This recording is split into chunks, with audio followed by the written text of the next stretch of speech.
Chapter 784. Because his chi and spiritual power had dried up, the attack power of the musical blades had dropped by 90%. Otherwise, the dozen or so sword chis would have taken Jianfeng's life. And now, even though Jianfeng was seriously injured, he was still far from death. Jianfeng's entire body was bathed in blood. He struggled to get up from the ground, but in the end, he fell to the ground. Qianxue, give me healing pills, quick.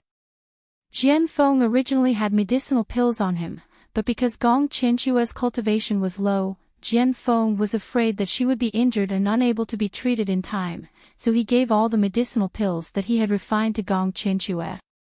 Gong Qianxue slightly lowered her eyes and walked step by step to the front of the sword edge.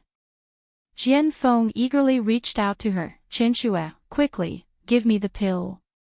He knew that he was severely injured, but he also knew that this injury was not fatal. As long as he took a healing pill, he would be able to. A crisp sound rang out, followed by an intense pain from his wrist. The sword edge let out a blood-curdling screech. Then he met Gong Qianxue's cruel and sinister face. Trash, you're completely useless. You even wanted me to become your cauldron, allowing me to absorb the desolate wool in your body.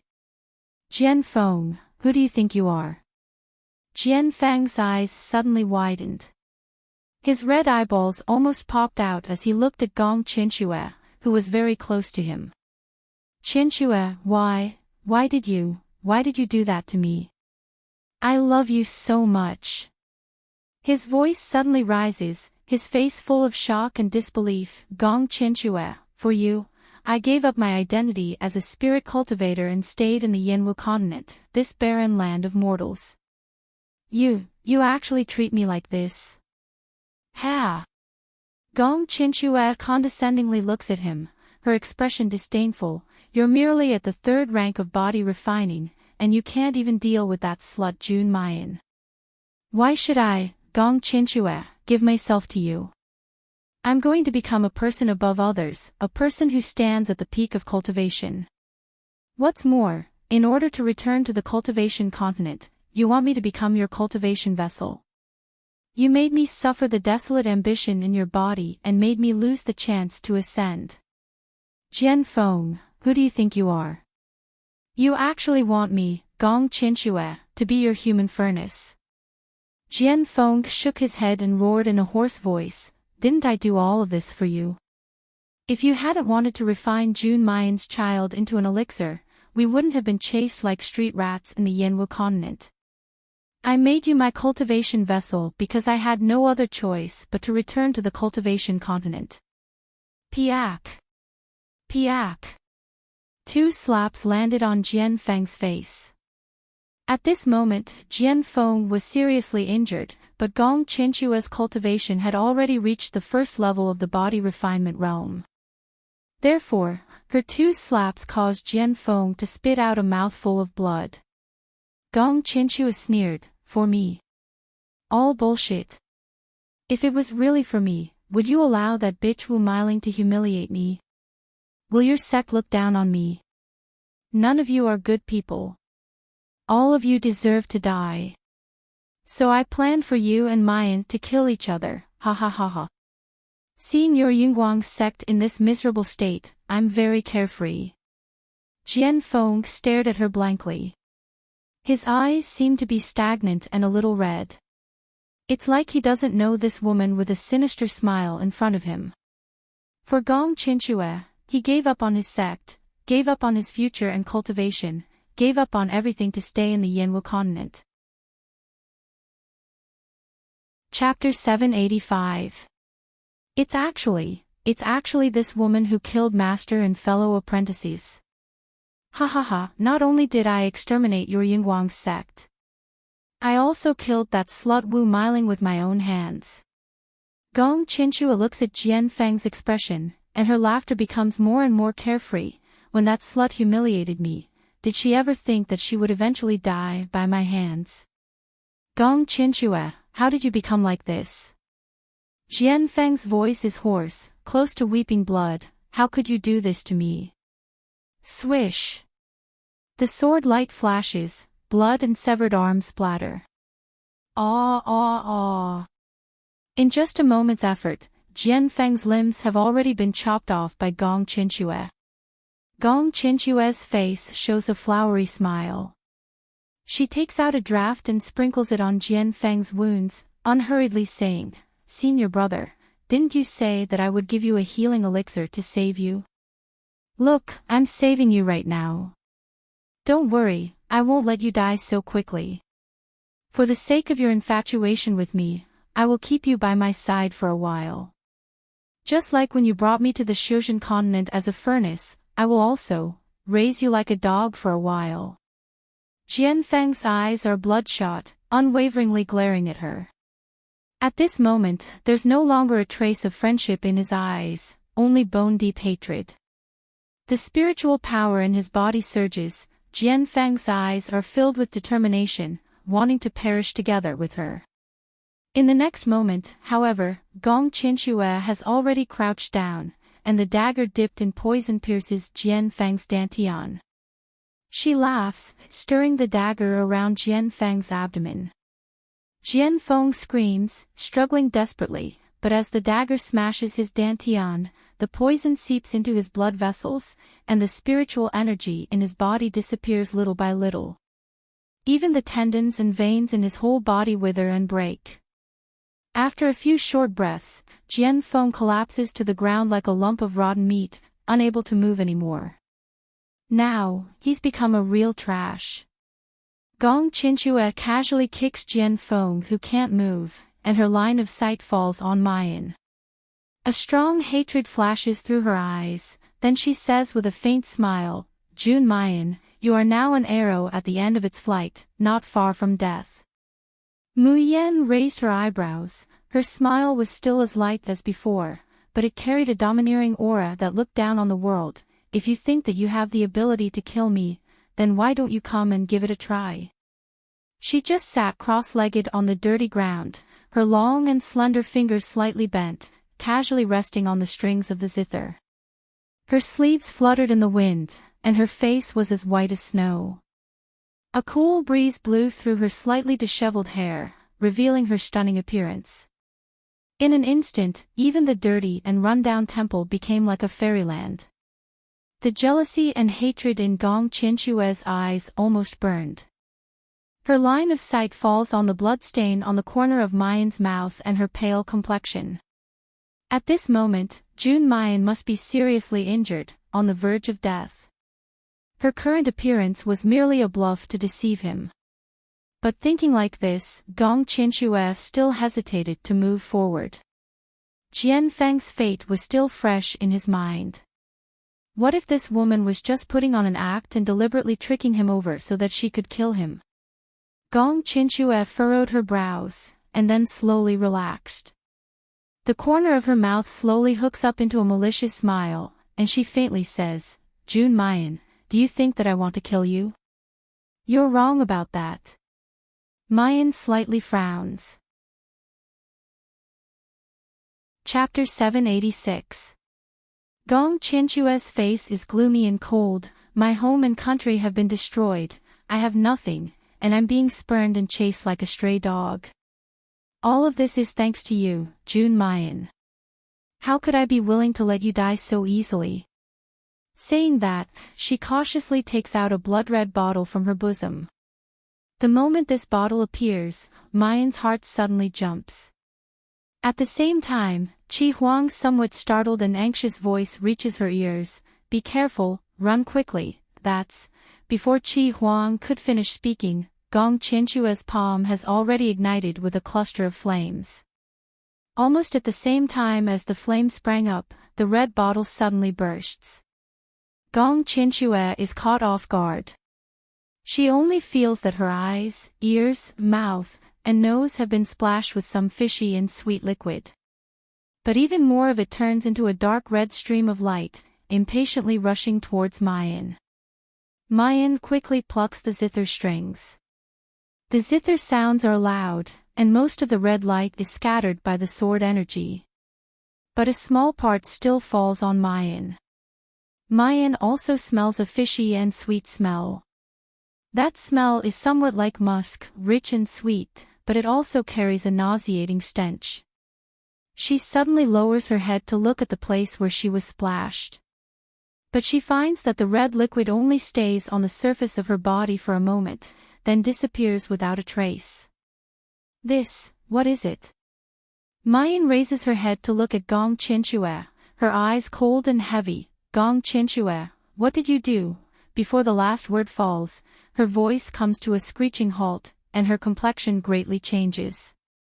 From her lower abdomen, a scorching flame suddenly sprang up, flowing to every part of her body. In a split second, her breathing becomes rapid and scalding. Red clouds climb up her originally pale cheeks. Even her voice carried a tingling sensation that made one's heart itch unbearably. Mayan only feels that her body, which has already been drained of strength, is being melted by a scorching energy. Her body sways, and she weakly falls to the ground. Qi Huang's complex sigh comes to her ears. Yin Yang Sha. It really is Yin Yang Sha. Yin Yang Sha. What is that? When Gong Chinchue was splashed with that red liquid, she was scared out of her wits. But when Mayan's appearance clearly starts to change, and she herself is normal, she immediately shows a happy smile. Very good. It seems that the masked woman didn't lie to her. This Yin Yang Sha only has an effect on Mayan. Looking at June Mayan's flushed face, her breathing hurried, and her peach blossom eyes filled with spring, Gong Chinchue only feels unspeakably carefree. Mayan, how do you feel after being hit by my Yin Yang Sha? Do you really want a man? Mu Yen stares at her, his voice hoarse. Yin Yang Sha. Yin Yang Sha. Mayan stares at her. Because this isn't something that would exist in the Yanwu continent. Gong Chinchue laughs heartily, walking towards her step by step. June Mayan, you see how good I am to you. Even the Yin Yang Sha, a rare treasure of the Shuzhen continent, was used by you. Do you want to know what will happen to those who are struck by this Yin Yang Sha? Chapter 787. June Mayan's expression slowly turns cold. Her voice was filled with uncontrollable passion and sweetness. But her tone was unexpectedly calm. Who gave you the yin-yang evil energy? This yin-yang baleful energy is specially used to deal with me. She didn't believe that a fool like Gong Chinchue could get a goo like yin-yang Sha. Yes, the moment the red liquid entered her body, Mu Yen already knew that this yin-yang Sha was a kind of goo. However, this goo was far more powerful than the golden silkworm goo. Based on her current state of exhaustion, it was impossible for her to expel the yin-yang evil from her body. Moreover, even if her current cultivation was in perfect condition, she would not be able to do anything to the yin-yang evil in her body. Such a goo worm was not something Jianfeng or Cloud Light sect could give to Gong Chinchue. It was more like the golden silkworm goo that Lu Sei had taken out back then. Could it be related to Dimingju's mainland? Mayan's mind is in a mess. The boiling blood in her body and the increasingly unbearable tide of passion made her want to tear off all her clothes. Gong Chinchue was originally very dissatisfied with Mayan's calm expression. At this moment, seeing her gasping for breath and uncontrollably tearing at her clothes, he couldn't help but burst into laughter. June Mayan, it must be very hard to endure, right? Why don't you let this empress help you again? As she spoke, she quickly walked to the dilapidated temple and pulled out a sack from the bushes outside the temple. The sack was very big and very heavy. When Gong Chinchue dragged it, from time to time, a man's pained moans came from inside. When the sack was opened, a tall and sturdy man with an extremely ugly appearance appeared. If a normal person saw his face and body covered in lumps, they would be so disgusted that they wanted to vomit. As soon as the sack was opened, the man knelt on the ground and begged for mercy. Don't kill me. Please don't kill me. When Gong Chinchue saw his face, she immediately averted her gaze in disgust.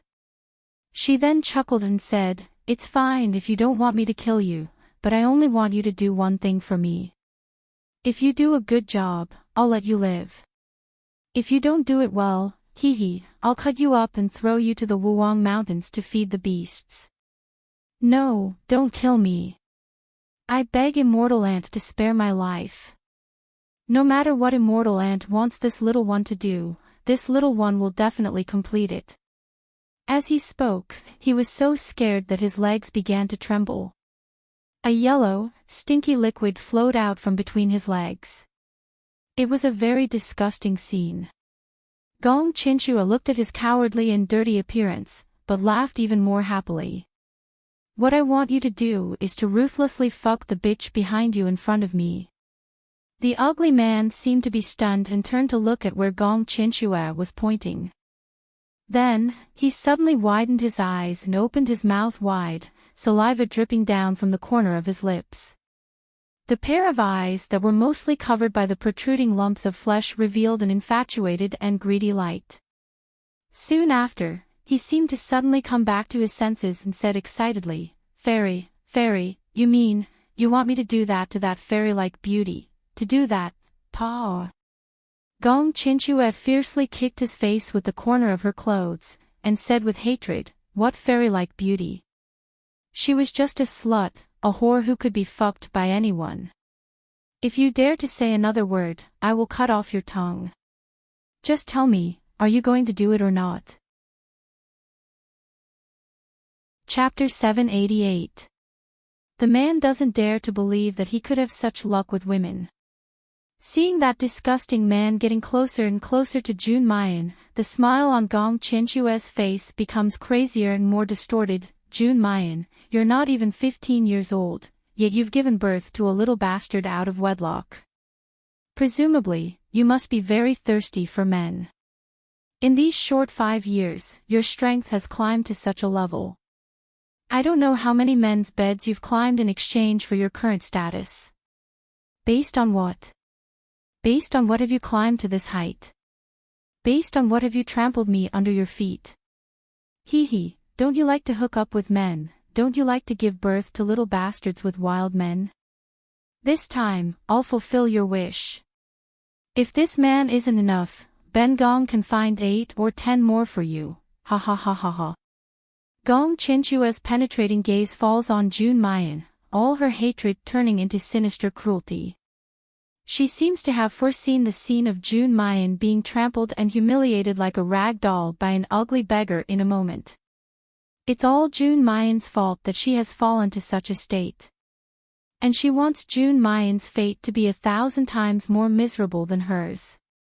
That ugly man has already crawled in front of Mayan. Seeing Mayan's face up close, he can't help but swallow, his face full of greedy desire and bewildered passion. That dirty and greasy hand reaches out towards Mayan's face. However, before his hand could fall, his whole body suddenly stiffens, revealing an aghast expression. He sees that the beautiful girl in front of him is still flushed, her breathing rapid. But that pair of eyes, calm and unperturbed, carries a bone-chilling chill. It's as if he would be directly dismembered under that kind of gaze. "Do you know who I am?" The voice that comes out of Mayan's mouth carries an insuppressible panting and sweetness, but her expression is as calm and resolute as ever. "My name is Jun Mayan. You should know who I am, right?" Hearing those 3 words, Jun Mayan, the ugly man suddenly widens his eyes, even his breathing becomes a bit hurried. Jun Mayan. In the current Yanwu continent, who wouldn't know this name? She's the world's #1 Enchantress of medicine. With silver needles in her hands, she can bring the dead back to life. She was not even 20 years old, but she had already reached the peak of the innate realm. Her strength was invincible. She was the owner of the Netherflame Valley and the leader of the millions of Netherflame army. She was the most lofty and inviolable existence in the entire continent. The ugly man's expression was sluggish, and his body couldn't help but tremble. God, what was he going to do just now? Actually trying to profane the Enchantress June Mayan. Not to mention how many people the Enchantress Mayan has saved in the Yenwu continent, and how many people worship her. Everyone in the Nether Flame army knew that they worshipped Mayan like a god. If anyone dared to hurt Mayan, they would be punished. His fate would be 110,000 times worse than death. I don't dare. The ugly man stepped back in horror and shook his head repeatedly. Gong Qinshue was about to explode with anger. In order to disgust and humiliate Mayan, she specifically found the ugliest, most useless, and dirtiest beggar. Who would have thought that this beggar would be so cowardly? In front of a warm and fragrant jade, he actually doesn't dare to touch that slut, June Mayan. Trash, what are you doing? Hurry up and fuck her to death. Chapter 789. You can't. Waste. Then go die for me. Gong Qinshue ruthlessly sends the ugly beggar flying with a kick. Gnashing her teeth, she says, I'll give you one last chance. If you don't do as I say, don't blame me for being impolite. Hee, Princess Qinshue, there's no need to get angry. He doesn't dare, but Jin does. A man's deep voice comes from outside the door. Immediately after, she sees a man wearing a bright yellow brocade robe, followed by two black-clothed guards, slowly walking into the dilapidated temple.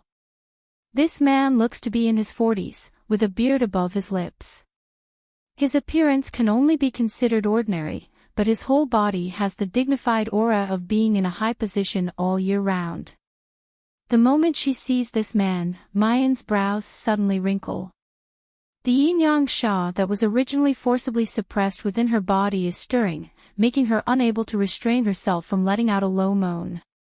When Gong Qinshue sees the person, she reveals a surprised expression. Li Jinrui, how come you're here?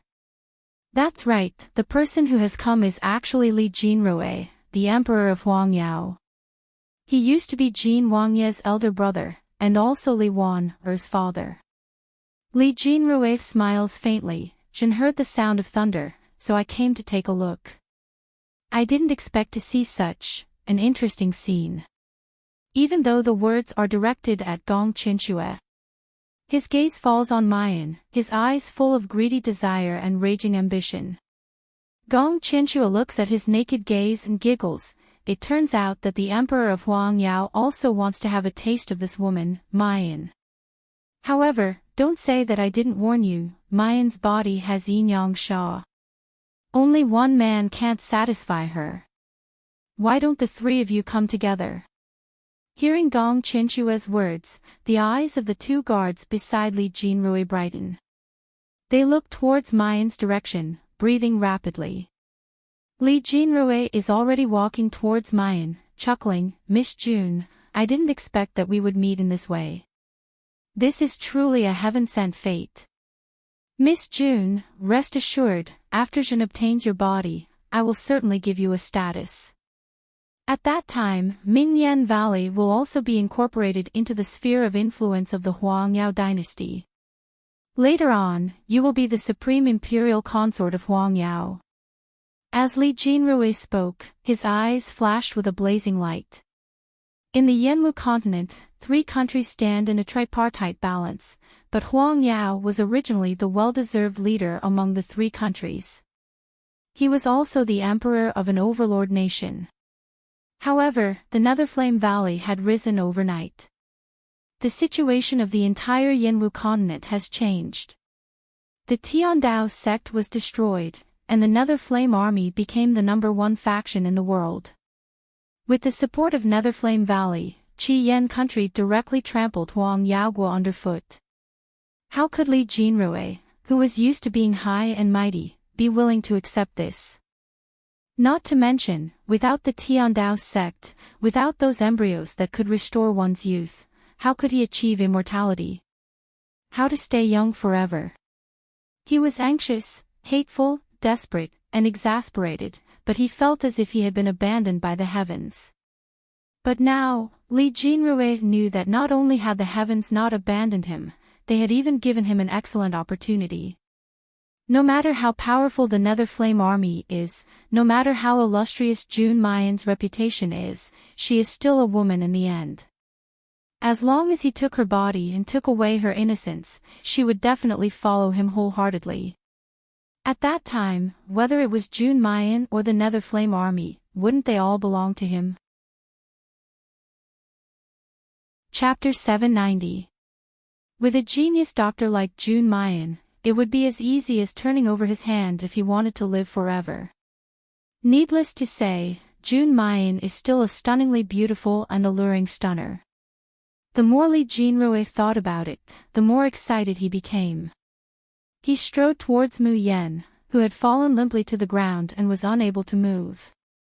Stroking Mayan's flushed cheeks with one hand, Li Jinrui's tone is filled with an irresistible strength, truly a heavenly beauty. No wonder even Jin's royal brother fell head over heels for you, and even died in your hands. However, if you think you can escape from my hands today, then you're dreaming. If you are obedient, I will definitely love you dearly. Li Jinrui's hand is pressed on Mu Yan's face. His palm is wet and sticky, like a reptile moving on her face, making her feel disgusted. But Mu Yan raised the corner of his lips, and slowly laughed. Gong Qinchue said that I don't have the ability to resist. Do you really think that I'm a fish on the chopping block, and can be slaughtered by others? The smile on Li Jinrui's face froze, and he subconsciously wanted to withdraw his hand. However, he was still a step too late. With a thump, Li Jinrui felt a sharp pain in his wrist that had just touched Mayan's cheek. He let out a blood-curdling scream as his entire palm and wrist were sliced off. Blood splattered everywhere. In the next moment, Mu Yen, who should already be unable to move, has already soared into the sky. The sound of the zither was stirring, and the sword chi was flying. Pu chi. That was the sound of sword chi entering flesh. Gong Qinchue only felt a sharp pain in her body. There were already several bloody holes in her chest and abdomen. The sound of the zither continued. The dilapidated temple shook, sand and stones rolled down, and dust flew everywhere. The people in the dilapidated temple were all anxious, afraid that the blade would land on their bodies in the next moment. However, after a while, the sound of the zither died down. When the dust has settled, Li Jinrui looks around, but there's no sign of June Mayan. He holds his crippled right hand, and his expression changes several times. Gnashing his teeth, he says, June Mayan, she was just bluffing just now. Go into the Wuwang Mountains and search for Jin. She can't have gone far. You must find this woman. As long as he calmed down and thought about it, Li Jinrui would understand. June Mayan has been drugged by Gong Qinchue, and is already an arrow at the end of its flight. Otherwise, with her cultivation, how could she not have killed all of them and instead fled in defeat? To obtain Mayan, this is the best and only chance. He will never give it up. Looking at his painful right hand, Li Jinrui's eyes were filled with brutality. June Mayan, you dare to break Jin's palm. In a moment, Jin will make you wish you were dead, crying and begging for mercy under Jin. Just as Li Jinrui and his subordinates were about to leave, the sweet moans of a woman came from not far away. Several people turned their heads to chop, only to see that Gong Qinchue had unknowingly torn off all the clothes on her body, only a red undergarment still hanging off her body. There were several wounds on her chest and abdomen, but she didn't seem to feel it at all. When she saw Li Jinrui looking over, she immediately stretched out her hand in agitation and panted, "Give it to me. Give it to me." Li Jinrui sneered, "The appearance of Princess Qinchue's jade body lying on the ground is really tempting. It's a pity that Jin has just seen June Mayan's peerless beauty. Jin doesn't care about ordinary goods like you. If the princess is really that thirsty, why don't we?" Chapter 791. Although Gong Chinchua's consciousness is almost burnt by the fiery desire of her whole body. But as soon as the ugly man approaches, a fishy smell immediately hits her. The horrendous face full of lumps is right in front of her, and Gong Chinchua screams in fright, "No, I don't want this ugly freak, get out, get out." She reaches out to push him away, but there seems to be something gnawing at her flesh in her abdomen, burning her desire. "Ah, give it to me. Give it to me. Quickly give it to me." Gong Chinchua's eyes are bewildered, and she can't bear it anymore. She grabs the ugly man and bites him. Li Jinrui and his men watch the scene of a snow-white beauty and an ugly and dirty man making love. On one hand, they feel disgusted, but on the other hand, their blood vessels are gushing. Gong Chinchua and Jun Mayan are clearly under the same drug. They just need enough time to ferment. When the time comes, no matter how arrogant Jun Mayan is, she will throw herself into his arms without shame, begging for his tender affection. Li Jinrui swallows his saliva, thinking that he will be able to press Jun Mayan under his body in a moment. His breathing becomes a little heavier. He must quickly find Jun Mayan, and then thoroughly possess her, turning her into his own. Wuwang Mountains, west side. Mayan looks up at the sky, where the thunderclouds are still dense, and the sound of thunder can be heard. Her blurred vision flashes, how is the shadow demon? She'll be alright, right? However, this clear thought only flashes for a moment before an extreme thirst and burning sensation rushes up, burning away her reason. Mayan's figure shakes, her legs go soft, and she falls to the ground. Heavy gasps overflow from her cracked lips and teeth, her sweaty hair droops over her forehead, and the reason in her dark peach blossom eyes dissipates little by little. Mayan closes her eyes and climbs up from the ground with difficulty. Looking inside with his divine sense, he can clearly see the turbulence and nothingness in the space of the Tian Mo Chin. The space of the Tian Mo Chin has always been related to her state, to the undulations of her breath. At this time, her body is suffering from yin and yang evil energy, and her life is in danger, so the space of the Tian Mo Chin is also beginning to become unstable. Mayan takes a deep breath, and finds a safe cave. She takes out Xiao Bao and the fat rabbit, and places them inside. Forming the blood contract had consumed too much of the man and beast's energy. They wouldn't wake up for at least 3 days. Mu Yan absent-mindedly looks at Xiao Bao. She reaches out her hand and gently touches his ice-cold face. Then, she resolutely turns around and leaves. She knew that the yin-yang baleful qi in her body was about to burn away all of her will and soul. No one knew the power of the yin-yang Sha land better than her. Once she was unable to suppress it, the yin-yang Sha land would completely burn and erupt. Xiao Bao and the fat rabbit would definitely die in the space. How could she allow her baby to be hurt? Moreover, Li Jinrui probably wouldn't let this matter rest and would come looking for him sooner or later. "Little girl, do you know that if you don't solve the yin-yang baleful qi, you will die?" After settling Xiao Bao down, Mu Yan erased the traces and walked on for a while. Finally, she collapsed between the mountain walls. Seven Brilliance's calm voice rang in his ears. She opened her eyes in a trance and saw Qi Huang's face that was even more seductive than a woman's. Qi Huang lowered his head to look at her, his glass-like eyes unfathomably deep. His warm breath lightly breathed on Mu Yan's face, carrying the coolness of a youth and the sexiness of a man. Like lightning striking the ground, it reignites the originally suppressed fire within Mu Yan's body. Chapter 792. Qi Huang reached out his hand, his fingers gently caressing her face as he murmured in a low and hoarse voice, "Do you know that if you want to resolve the yin-yang sha, you can only have intercourse with someone who possesses divine power? And on this Yanwu continent, no one possesses divine power. But I can." Qi Huang held her face and slowly lowered his head. The youth's fair cheeks were stained with a rosy blush. For the first time, his voice also carried an emotional huskiness. One cause begets one effect. It was your star field that allowed this noble one to solidify my body ahead of time and regain my divine power. Mu Yen, don't be afraid, I will save you. Qi Huang slowly lowered his head, his eyes anxiously staring at the girl's pink lips. As an ancient artifact spirit, it had lived in this world for tens of thousands of years, but it had never known what love was. This time, he wanted to give it a try. He wanted to know what it felt like to be intimate with the girl in front of him who shocked his soul again and again. Rumble.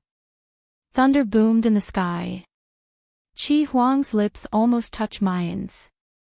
Mayan suddenly reaches out and pushes him away, her hoarse voice suppressing endless pain and emotions. Get lost. Mayan slaps Qi Huang's head to the side. There's no change in the expression on his face. He just calmly looks at Mayan. Why can't I? Just because I'm not Di Mingju.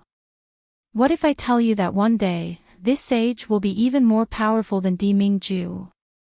Don't you know that if this goes on, you will die? Mu Yan gritted her teeth and said hoarsely, whether I will die or not, it's my business, but what if I don't want you to die? Qi Huang takes a step closer, abruptly grabs both of her hands and presses her to the ground.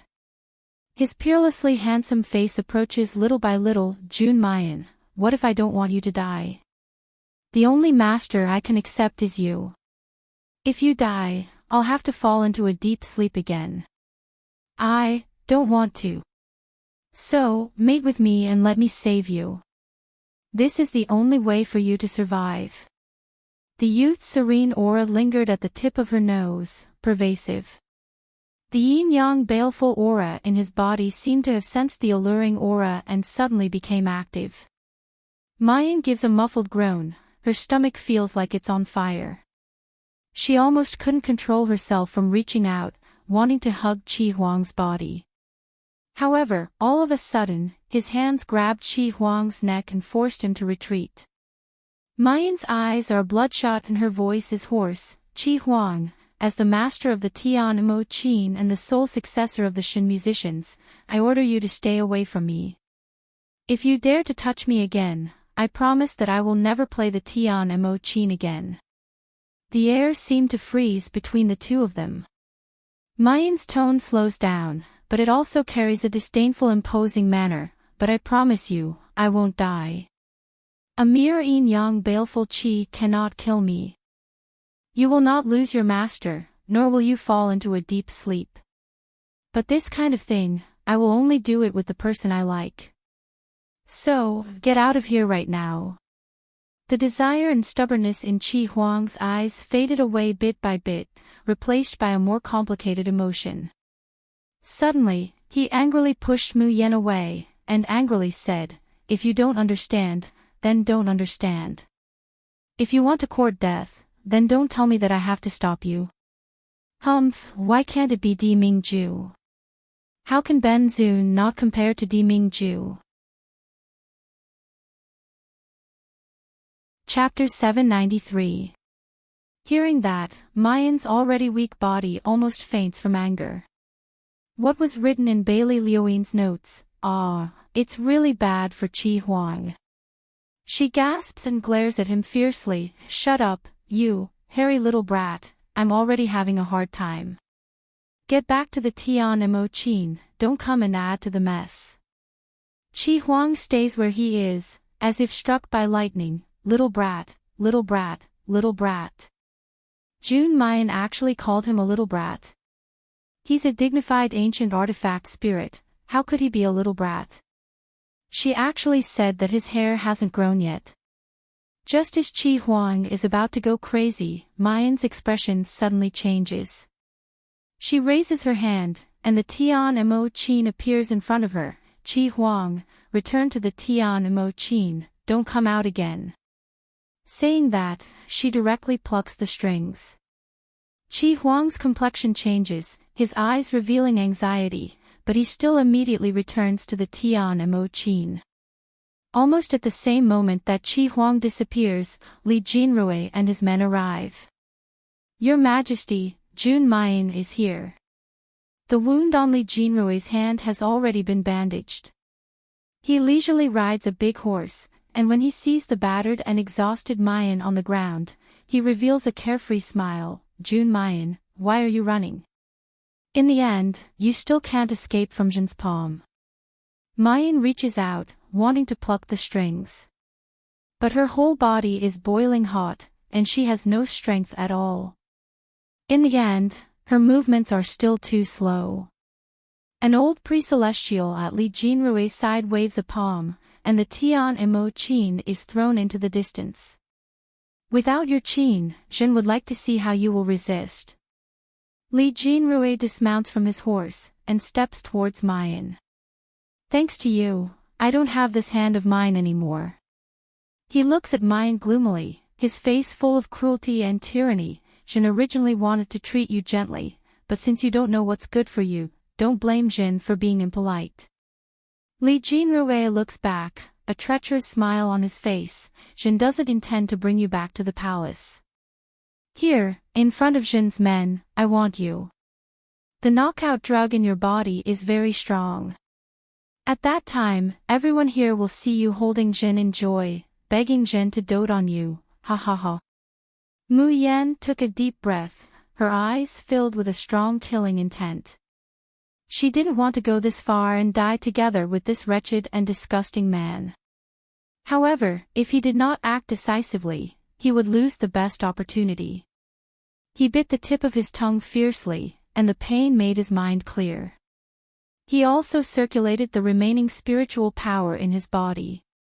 Mu Yan gently hooks her finger, and the Dmo Qin that had fallen in the distance floats up. In a split second, the Tian Mo Qin transforms into a 7-colored longsword, and fuses back into one. It was the transparent 7 supreme swords.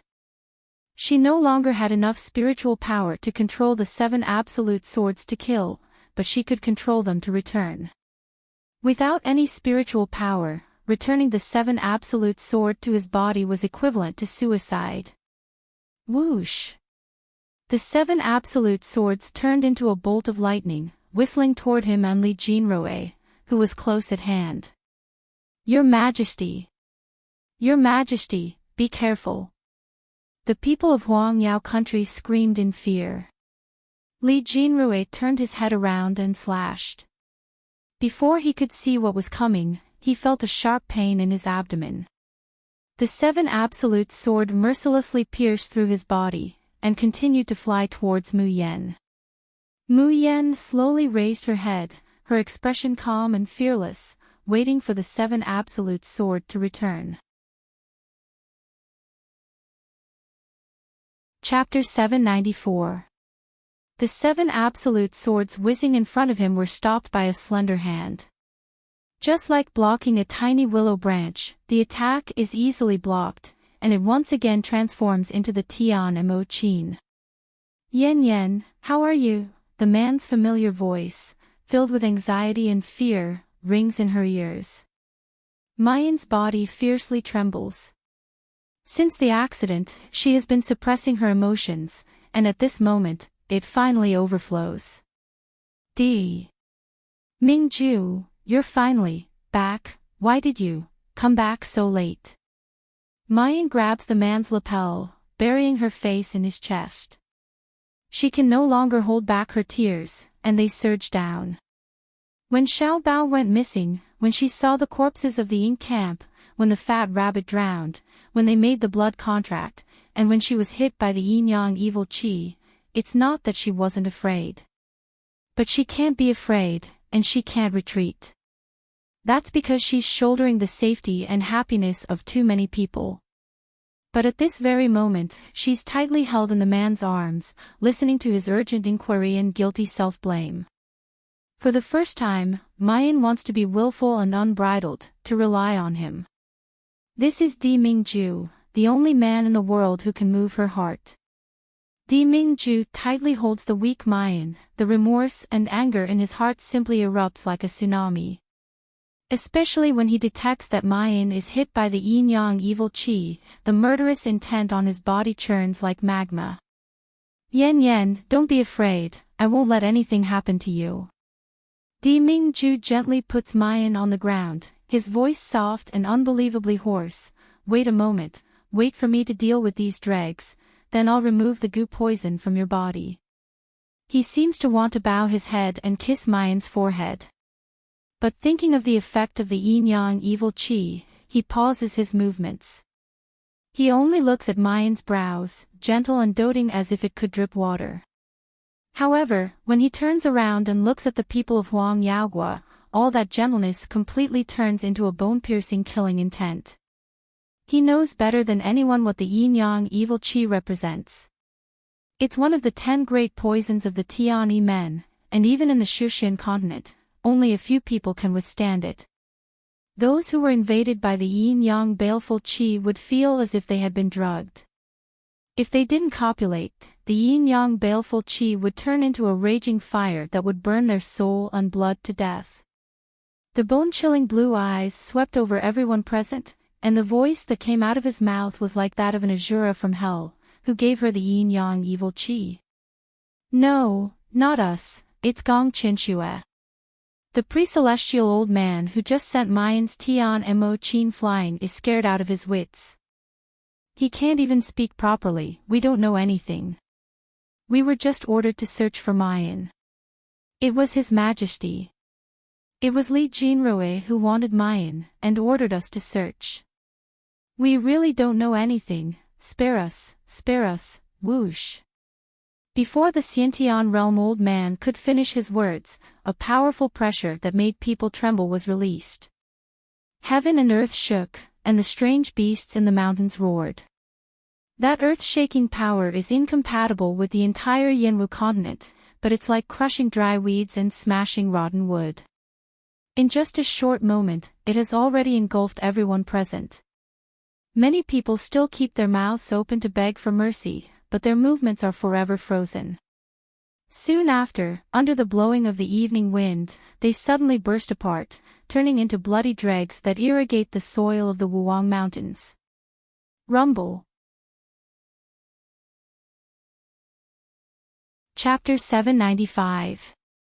Di Mingju raises his head and coldly glances at her. Without pausing for a moment, he turns around and picks up Mayan from the ground.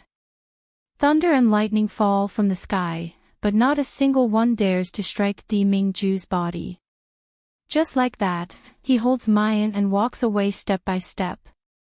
The world is in turmoil, the wind is howling, strange beasts are roaring, and thunder is rumbling. However, in this world, there's nothing that dares to stop his pace. Cool water gurgles out of her dry mouth. Mayan swallows a few times and opens her eyes. The first thing that comes into view is Di Mingju's incomparably handsome face. She struggles to sit up, but she feels a sudden rush of heat in her lower abdomen. She gives a muffled groan, letting out a sticky and limp moan. All the lines on Di Mingju's body are taut. His lips are tightly pursed, as if he's suppressing something. Those dark blue eyes reflect Mayan's shadow, and there's even a blazing flame burning within them. He takes a deep breath to suppress his crazy desire. His voice is hoarse as he says, "Yen Yen, don't move.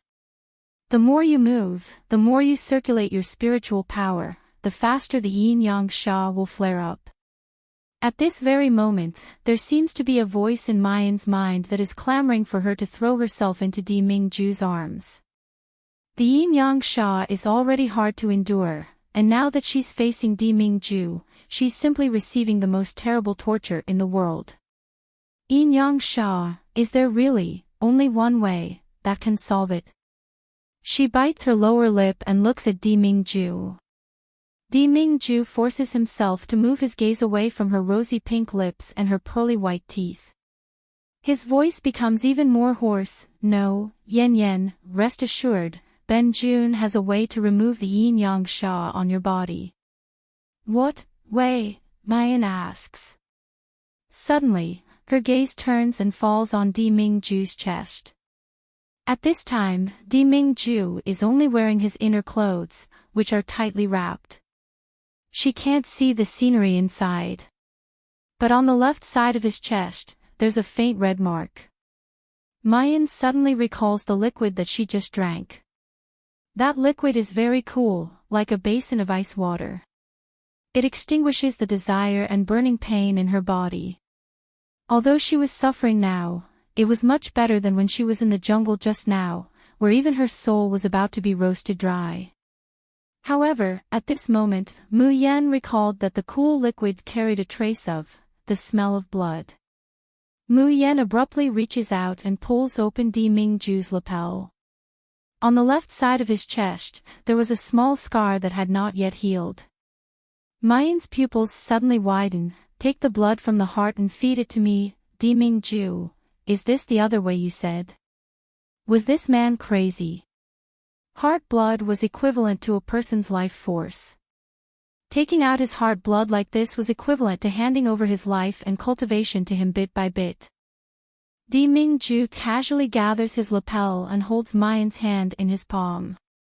He lowers his head and gently drops a kiss on Mayan's forehead, softly saying, "It's just a few bowls of heart blood, it can't do anything to Ben Jun." Do you really think that Ben Jun is so weak? Was there a second way to resolve the yin-yang evil qi? Yes, and that was to let Mu Yan consume a bowl of blood from the heart of a person with divine power every hour. Using the blood essence that contains divine power to extinguish the burning yin-yang evil qi. After taking 9 bowls of heart blood, the yin-yang evil qi would thoroughly disappear. But at the same time, Di Mingju's cultivation would also drop by a realm. Chapter 796. Half an hour has passed. Yen Yen, you have to take the second bowl of blood now. Di Mingju casually grabs a dagger from the side, and stabs himself in the chest. Mu Yan abruptly reaches out and stops his movements. Di Mingju looks at her tenderly, like he's looking at his most cherished treasure. Yen Yen, don't be afraid, nothing will happen, I will definitely save you. Not waiting for him to finish speaking, Mu Yan grabs his collar and suddenly pulls. Caught off guard, Di Mingju doesn't dare to exert force for fear of hurting Mayan. His body suddenly leans forward, and in a split second, the two of them are so close that they can hear each other's breath. Di Mingju's eyes suddenly deepen. The flames burning at the bottom of his eyes seem like they could rush out at any time and completely engulf Mayan. Di Mingju, have you never thought of using another method to help me resolve the yin-yang evil qi? The girl's soft voice was filled with endless temptation. Di Mingju's breathing suddenly quickens. Had he thought about it? How could he not have thought about it? Even in his dreams. But he couldn't. He promised to give Mu Yan the best, and not take advantage of her when she's down. Di Mingju takes a deep breath, his voice is unreasonably hoarse. Yen Yen, don't test my endurance, I don't want you to regret it. As he spoke, he pried her hands open. What if I have to challenge? Mu Yan grabbed his wrist and said word by word. What if I say that I won't regret it? Her breathing was also messy and hot. The yin-yang evil energy in her body seems to be drawn out again by Di Mingju's breath, making her voice carry an infinite charm. In a split second, Di Mingju's eyes turn red. He felt that his soul was about to be hooked away by the demoness beneath him. Unfortunately, Mayan still reaches out and gently caresses his face. Because you are Di Mingju, I will not regret it. Or are you saying that you like me and want me all fake? Di Mingju's chest heaves up and down. He suddenly reaches out and presses Mayan's hands on both sides. His hoarse voice seems to be roaring from the depths of his soul. You will soon know how much I want you. His clothes were quickly torn off. But Di Mingju soon feels the trembling of the girl beneath him. She was clearly burning with lust, but her slender body was trembling uncontrollably. Di Mingju looks into Mayan's peach blossom eyes that seem like limpid autumn waters. No matter how well she concealed it, one could still see the fear and helplessness in her eyes. It's like a basin of ice water has been poured over Di Mingju's desire. In a split second, he's filled with remorse, heartache, and bitterness. In fact, Mayan wasn't ready to accept him at all. She just didn't want to use her heart's blood, silly girl. Di Mingju stops and gently kisses the space between her eyebrows. Yen, I said that I would wait for you to be ready to accept me. From body to heart, completely accept me. You don't have to force yourself in front of me at any time. If a mere bit of heart blood could kill me, then I wouldn't be the polar domain's sovereign lord.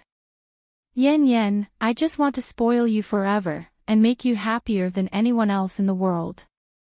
Mu Yan's body fiercely trembles. She could feel the man's desire, and she could see that his eyes were bloodshot because of extreme endurance. But even so, he would rather choose to harm himself in order to save her. Di Mingju, what virtue or ability do I have, that you could treat me like this in this life? Chapter 797. What is she afraid of? It was the dark cave of the past. It was the days and nights of heat, pain, ecstasy, and fear. Every time Di Mingju is too intimate with her, she can't help but recall those unbearable memories of the past. Even though more than 10 years had passed, those memories were still imprinted in the depths of her soul, and she could not forget them. However, it was time to move on from the lonely, vulnerable, and helpless past. For Xiaobao, for herself, and for this man who had captivated her heart. Hearing Mayan's low murmur, Di Mingju couldn't help but ask, "What are you afraid of?" Mayan, however, chuckles softly and hoarsely, "It's nothing, that's all in the past.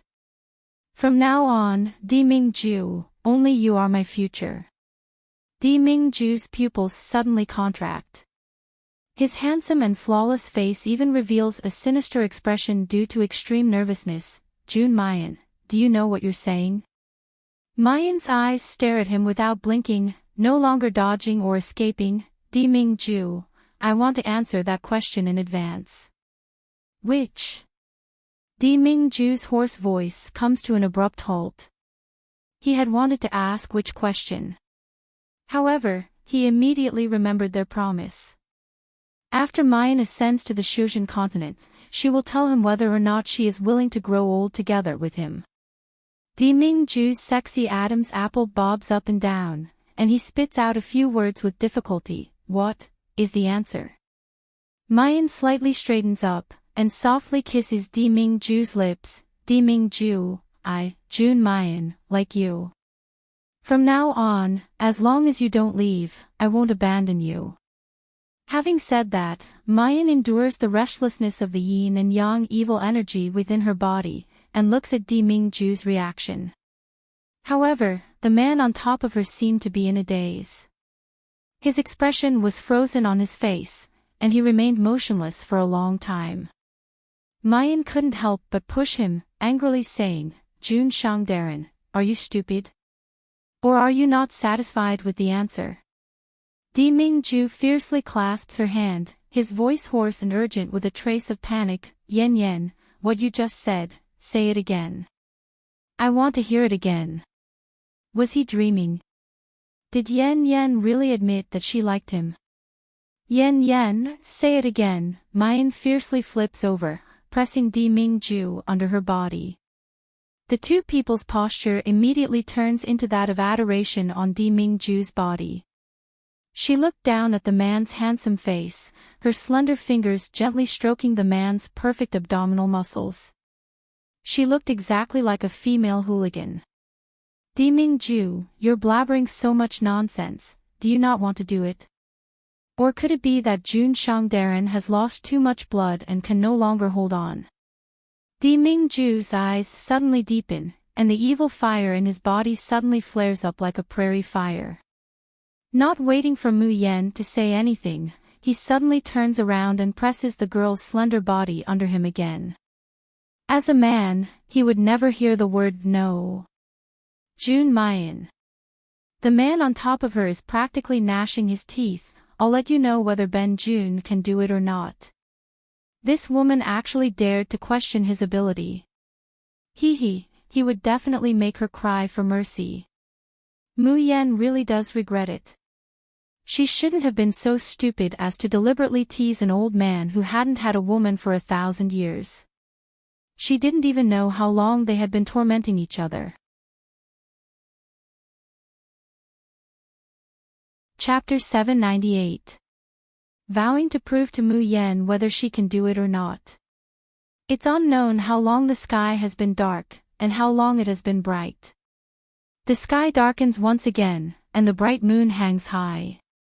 Mu Yen has long been exhausted, falling asleep in Di Mingju's arms.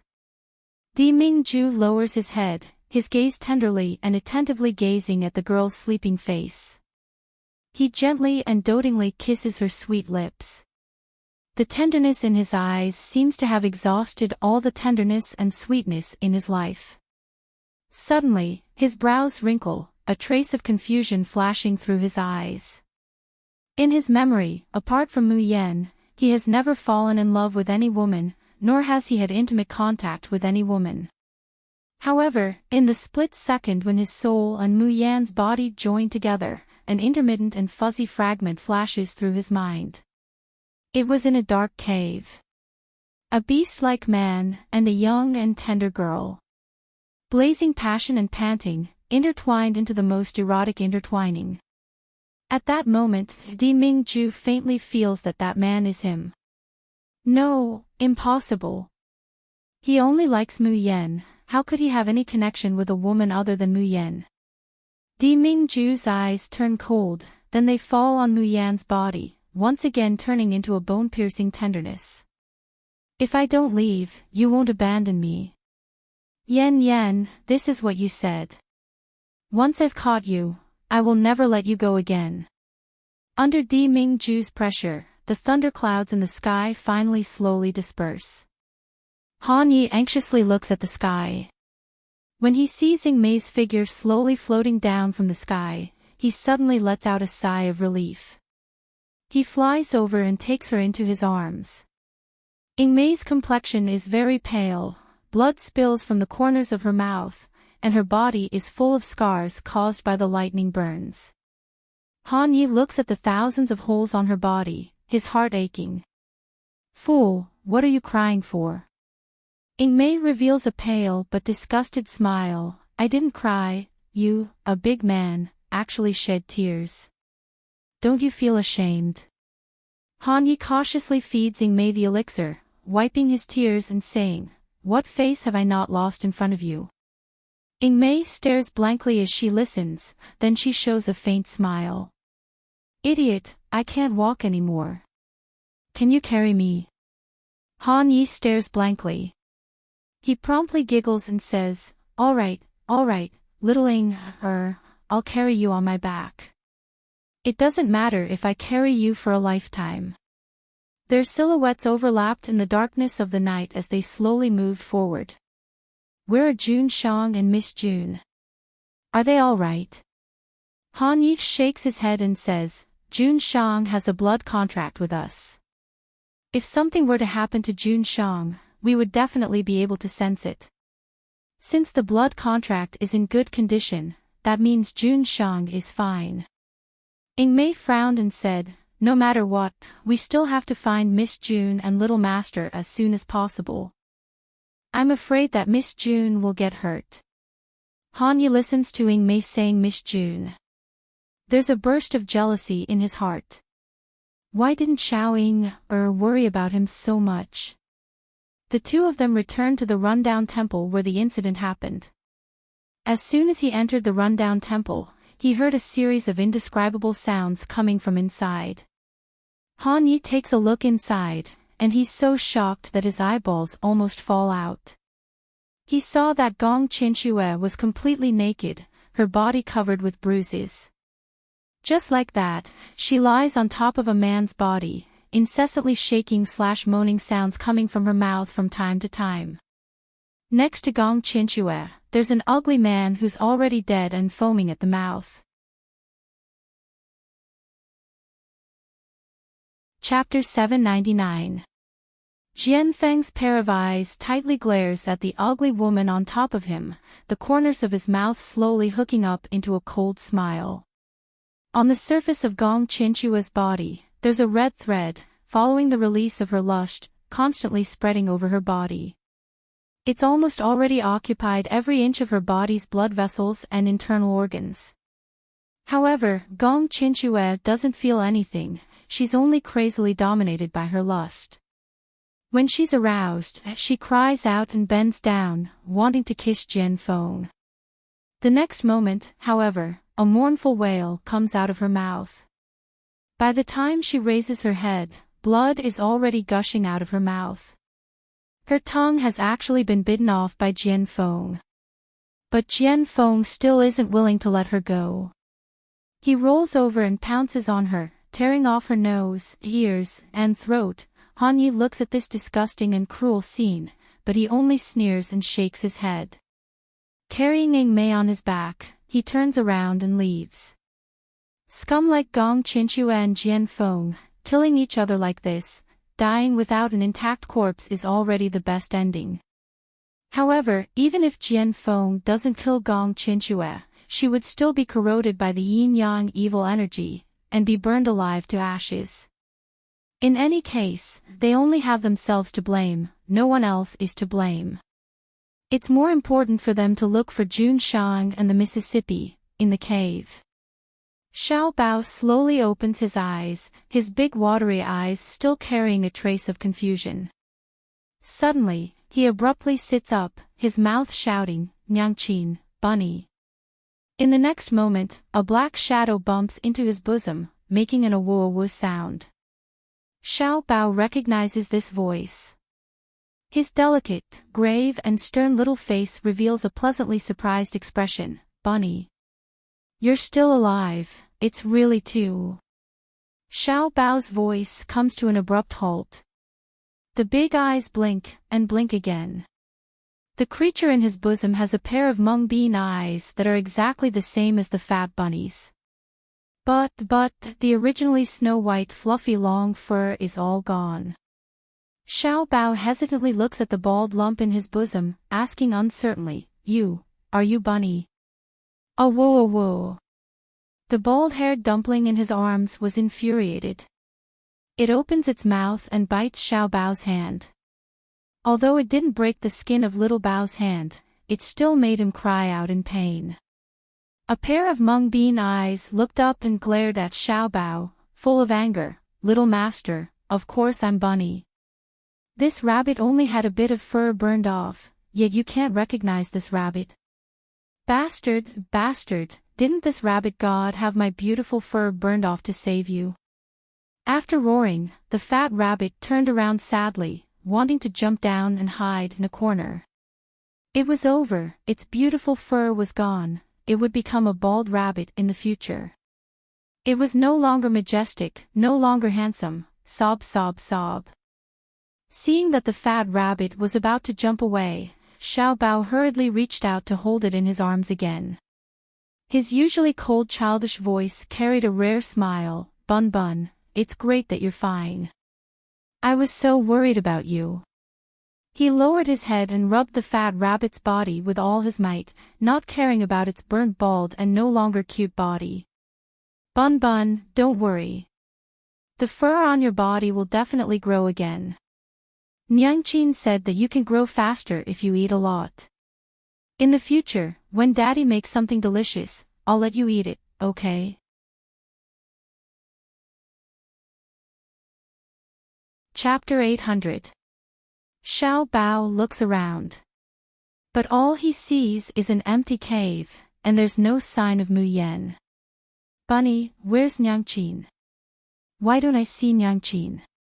The fat rabbit howls. "It's also very strange, where did the female devil go? How could she leave Xiao Bao here alone?"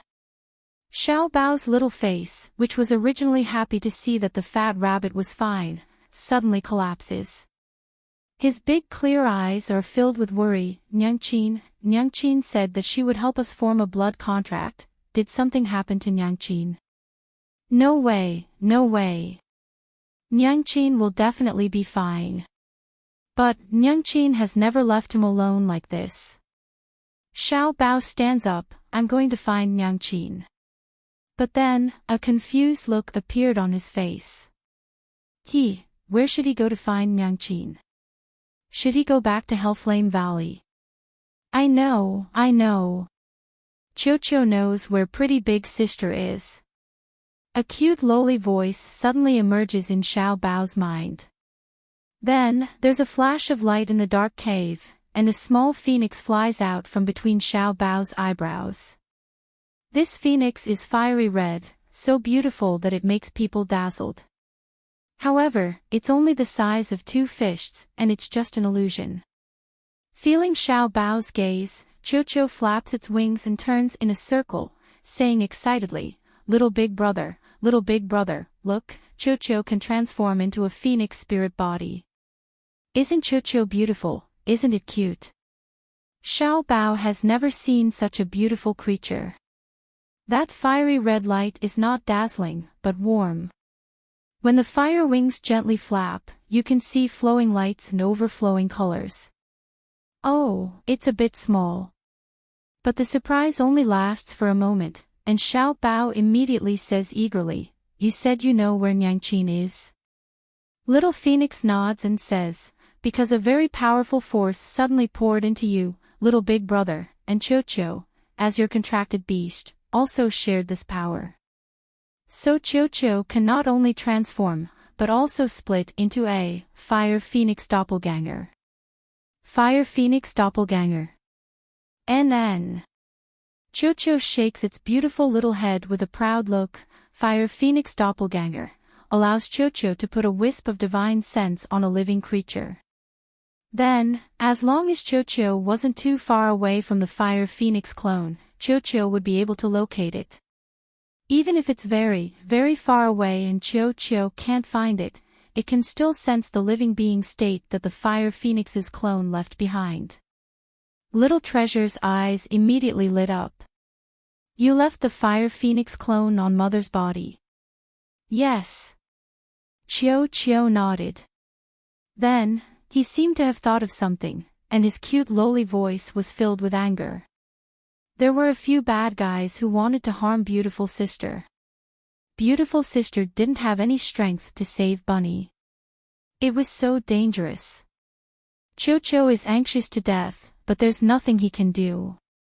As Xiao Bao listened to Qiuqiu's narration, he suddenly clenched his fists. His eyes were wide open, filled with guilt, panic, and anxiety. Nyangqin doesn't have any strength at all. It was all to save him, to help him save Bunny. It was all his fault for harming his mother. Chapter 801. Qiuqiu was worried about little big brother and didn't dare to follow, so he placed the Fire Phoenix Doppelganger on pretty sister. As it spoke, Qiuqiu flapped its wings and landed on little Bao's shoulder. It grinned and said, little big brother, don't worry. Qiuqiu can feel that beautiful big sister is very well now. It's. Little Phoenix blinked, his big eyes flashing with shyness. She didn't know how to describe her beautiful sister's current state. Although it was blurry and did not feel real. But the moment she sensed it, she blushed and her heart raced. It was as if she had secretly drunk immortal wine a long, long time ago. Qiuqiu glanced at Little Treasure before turning her head back shyly. She didn't know how to tell little big brother. Xiao Bao, on the other hand, thinks that Mu Yan is in danger after all, or perhaps injured. His anxious voice rises a bit. Qiuqiu, do you know where Nyangqin is right now? Take me there. Qiuqiu grunted, flapped its wings, and flew away. Xiao Bao hurriedly carried the fat rabbit and followed. The two of them walked along the Wuwang Mountains into the depths of the jungle. Little Gongzi, it's really you. Han Ye's pleasantly surprised voice suddenly comes from not too far away. You're alright, that's really great. Han Ye's feet are like the wind, carrying Ing Mei on his back as he quickly arrives in front of Xiao Bao. Xiao Bao looked at Ing Mei worriedly. Sister Ing Mei, are you hurt? Mother and Ing Mei Jijie, they were all trying to save him.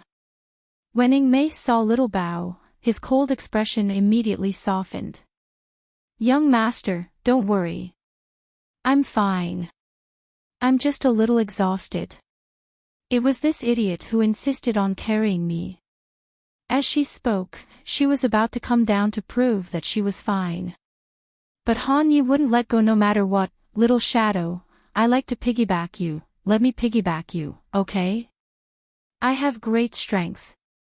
Even if I carry you for a lifetime, I won't get tired.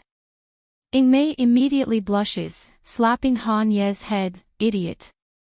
Who wants you to carry it forever? Han Yi chuckles foolishly. But very quickly, he restrained his smile. Little Gongzi, do you know where Jun Shang and Miss are? Through their blood contracts, they could sense the general direction. But he couldn't find the exact location. Therefore, he had been wandering around here for a long time. I don't know, but Qiu knows. Xiao Bao stretched out his hand, and Qiu immediately stopped in his palm, proudly raising its chin. Seeing the beautiful and dazzling little phoenix, Han Yi and Ing Mei are simultaneously struck dumb. Heavens! This was the primordial spirit of the phoenix. The phoenix that was the nirvana god, the phoenix. Even in the Shushan continent, the phoenix clan had long been extinct. Why did it appear here? Although the one before him was only a young phoenix, it was already astonishing enough. Moreover, why was the little phoenix with Xiao Bao, and why was it stained with Xiao Bao's aura? Could it be that it had formed a contract with Xiao Bao? Han Yi and Ing Mei are still in shock, but Xiao Bao doesn't have time to deal with them. He anxiously urges Qiu to hurry and find his mother. Although the fire phoenix was small, it was extremely fast. About a quarter of an hour later, it stopped in front of a cave. Qiu panted heavily as it turned its head and said, Little big brother, it's here. But as he got closer and closer to the fire phoenix's clone, that shameful yet sweet feeling became clearer and clearer. Qiu hesitated for a moment before continuing, but right now, it's best. Chapter 802. Han Yi is also carrying Ing Mei on his back, hurriedly rushing inside. Jun Shang, Miss Jun, are you all right?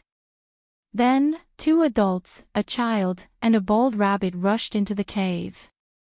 Looking at the scene before them, all of them were dumbfounded. Immediately after, Di Mingju's murderous shout is heard, scram.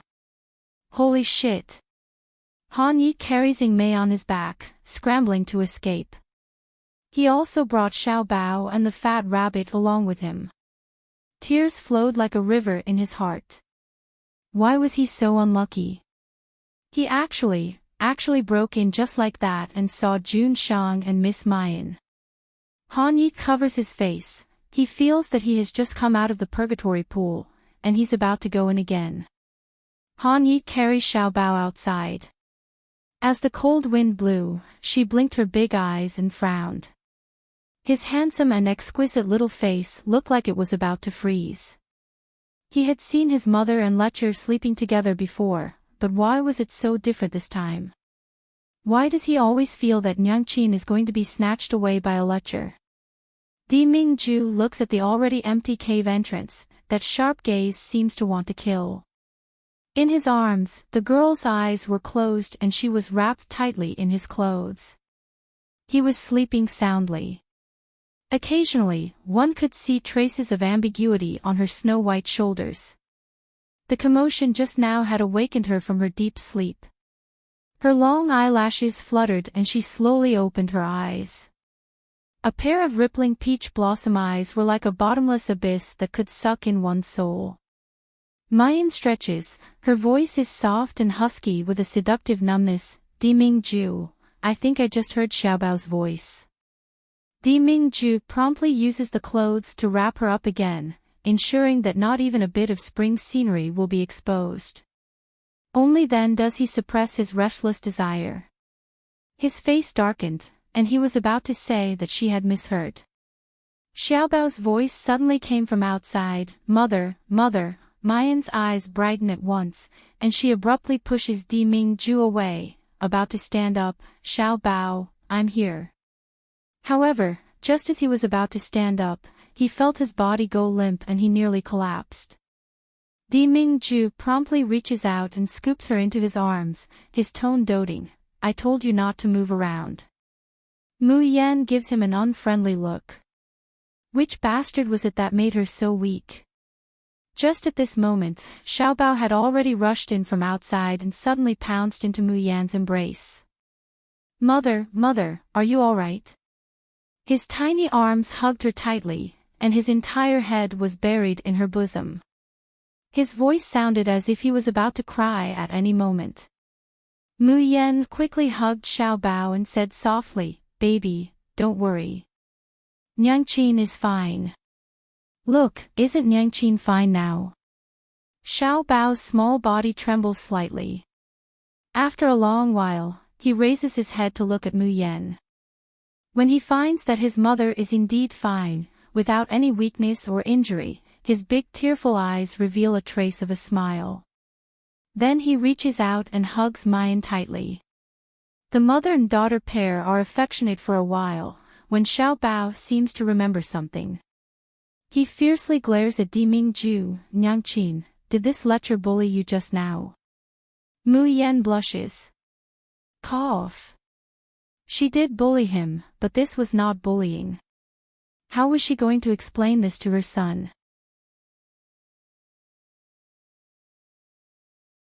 Chapter 803. Ben Jun's wife. Of course, Ben Jun has priority. Xiaobao glares at him. You bullied Nyangqin, I just saw it all. Di Mingju's deep eyes look at Mayan. Those eyes contain a blazing desire, making Mayan's blushing face seem to burn. This bastard. What was the meaning of that blatant look in his eyes? The next moment, she sees Di Mingju turn to Xiaobao and reveal a meaningful smile. Ben Jun will bully Yan Yan like this for the rest of his life, and only Yan Yan alone. What? Do you have a problem with that? Shuxian Continent, Tianyi Men. Listening to the maid's narration, Ling Qingwan suddenly stands up from her seat, saying in disbelief, Yinwu Continent, you said that the Shin musician remnant that seduced Di Jun isn't in the Shuxian Continent, but in the Yinwu Continent. How is that possible? Yinwu Continent, what kind of place is that? It's a barren continent without any spiritual energy. A place where Ling Qingwan and the others look down upon the most, a place where mortals gather like trash. What kind of lofty status does Di Mingju have? How could he fancy a mortal woman? What's more, how could the Shin musician clan that once struck terror into the three realms leave their inheritance in the lowest Yinwu continent? The maid Furong says, this subordinate heard from Gong Qianxue, who also came from the Yinwu continent, that this Shin musician remnant called Mayan has a very seductive appearance, and is extremely skillful. I'm afraid that Jun Shang has also been bewitched by that woman. However, young master can rest assured.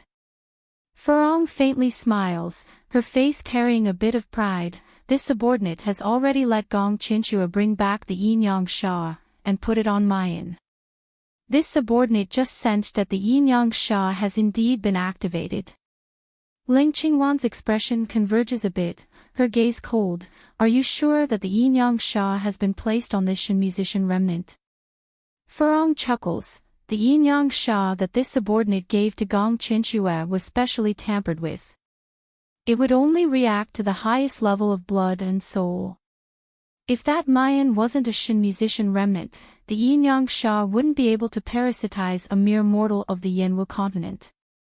It would only burn all the creatures present, and then return to my Tianyi men. But now, the yin-yang baleful energy has been activated. Hearing Furong's resolute and decisive reply, Ling Qingwan's beautiful face finally revealed a trace of a smile. However, this smile was filled with intense jealousy and cruelty. Hibiscus, you did very well. Ling Qingwan unhurriedly says, as long as we can confirm that the remnant of the Shin musician has been hit by the yin-yang evil qi, she will certainly be consigned to eternal damnation. Furong also smiled with a flattering expression, as long as one is affected by the yin-yang sha, it's like being affected by the most potent drug in the world. Even a chaste woman can't resist the desire for sex.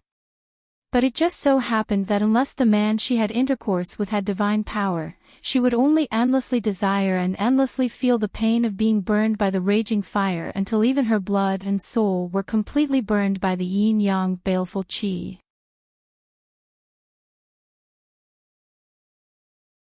Chapter 804. Let me ask you, how can such a lowly woman compare to the purity that young master has in the heart of the imperial monarch? At that time, the emperor will definitely recognize your goodness and grandly marry you as the extreme domain's divine empress. The corner of Ling Qingwan's mouth hooked up into a prideful and cheerful smile. What kind of lowly Tom, Dick, or Harry is that? You actually dare to compare him to me? It's this subordinate's fault, Furong pretends to hit herself, smiling as she flatters, young master, you are the bright moon in the sky, that June Mayan is like a mouse in the gutter, she's not even fit to carry your shoes. However, the Shin musician inheritance on that June Mayan, young master must obtain it in his hands. After another 2 days, when the yin-yang sha absorbs enough profound qi, this subordinate will be able to sense its exact location. At that time, the emperor will be yours, and the inheritance of the Shin musicians will also be yours. Ling Qingwan's eyes shone brilliantly, as if she could already see the day when she would become the mother of the world.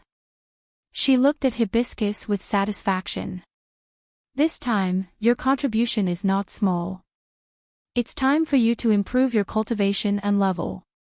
Tomorrow, I will tell Master to bestow upon you the unique, Wuji pill, of our sect. Hibiscus was simply wild with joy when she heard this.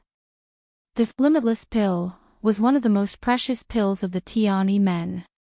As long as she took one, she would be able to break through her current bottleneck and advance a level. In the Tiani men, her innate talent and cultivation were not considered good. Even in the inner sect, she was only in existence at the bottom. She was only able to become Ling Qingwan's personal maidservant by relying on her ability to guess his intentions and flatter him. The other confidants around Ling Qingwan all looked down on her. Furong proudly swept her gaze over the people behind Ling Qingwan, her face revealing a mocking and smug smile. So what if these people were stronger than her? If he didn't have the ability to come up with a plan for the young master and solve the problem, he was just a piece of trash. On the other hand, with this contribution, her cultivation would soon be on par with theirs. Moreover, once the young lord marries into the polar domain and becomes the divine empress, she might even be able to marry over as a concubine and become the emperor's concubine. When she thought of the emperor's peerless dignity and handsome appearance, Hibiscus's expression became intoxicated and infatuated. Furong was happy, but the other maids behind Ling Qingwan all revealed indignant expressions as they stared at Furong unwillingly. Suddenly, one of the maids stepped forward and saluted Ling Qingwan. Young master, this subordinate has something to say, but I don't know if I should say it. Speak. The solution to yin-yang balefire is to find a man with divine power, and a god monarch is someone with divine power. As soon as these words were spoken, the hall fell into a deathly silence. Ling Qingwan's complexion slowly turned from joyful and carefree to white. Ling Lan, don't talk nonsense. Hibiscus's voice is sharp, almost roaring. Even if Di Jun became acquainted with that Shin musician remnant in the Yenwu continent, it was definitely a divine soul avatar that descended into a different world. An emperor lord's divine soul avatar is naturally extremely powerful, but it doesn't possess any divine power at all. How can it help that bitch resolve the yin-yang baleful aura? Moreover, according to the news from the polar domain, Di-Jun is clearly in seclusion. Ling Lan doesn't pay attention to Hibiscus. Instead, she looks at Ling Qingwan. Young master, don't you think that Di-Jun has been in seclusion for too long in this 1 year?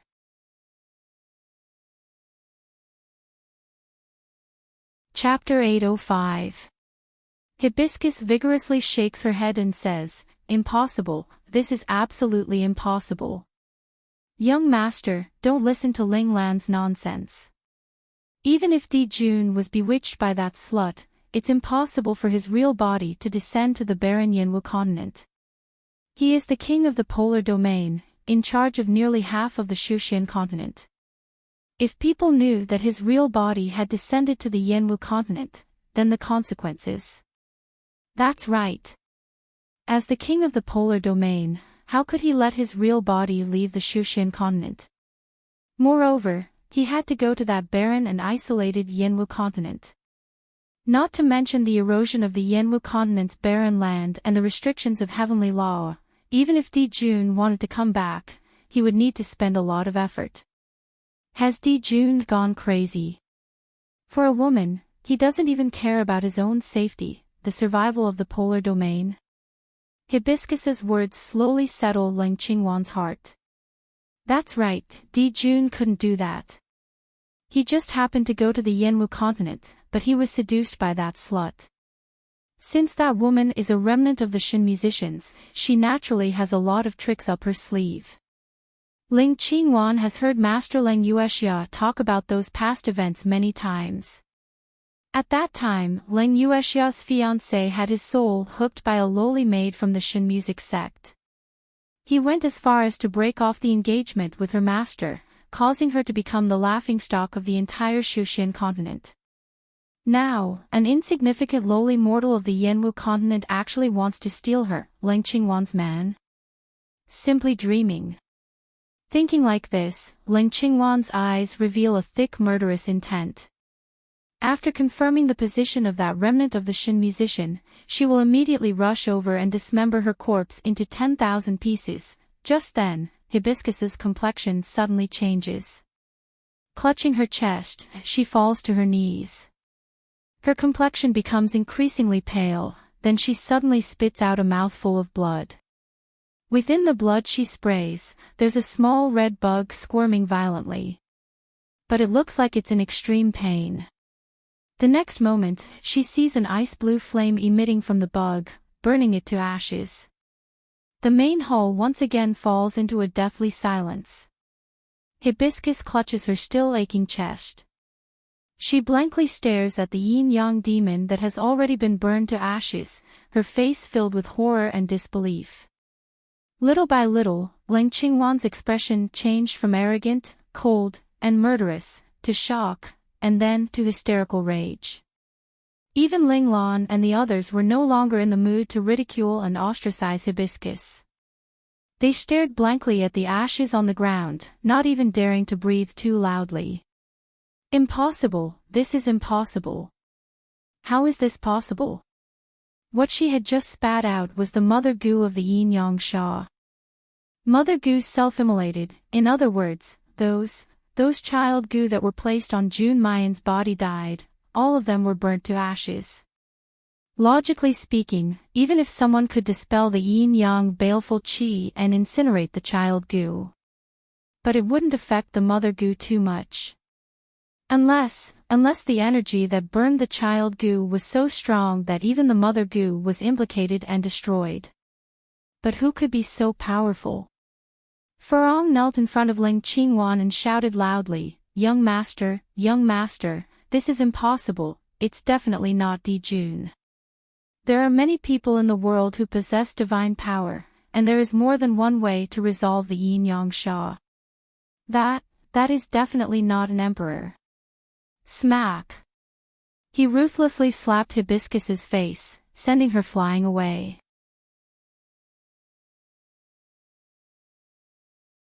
Chapter 806. Lying on the ground for a long time, she can't get up.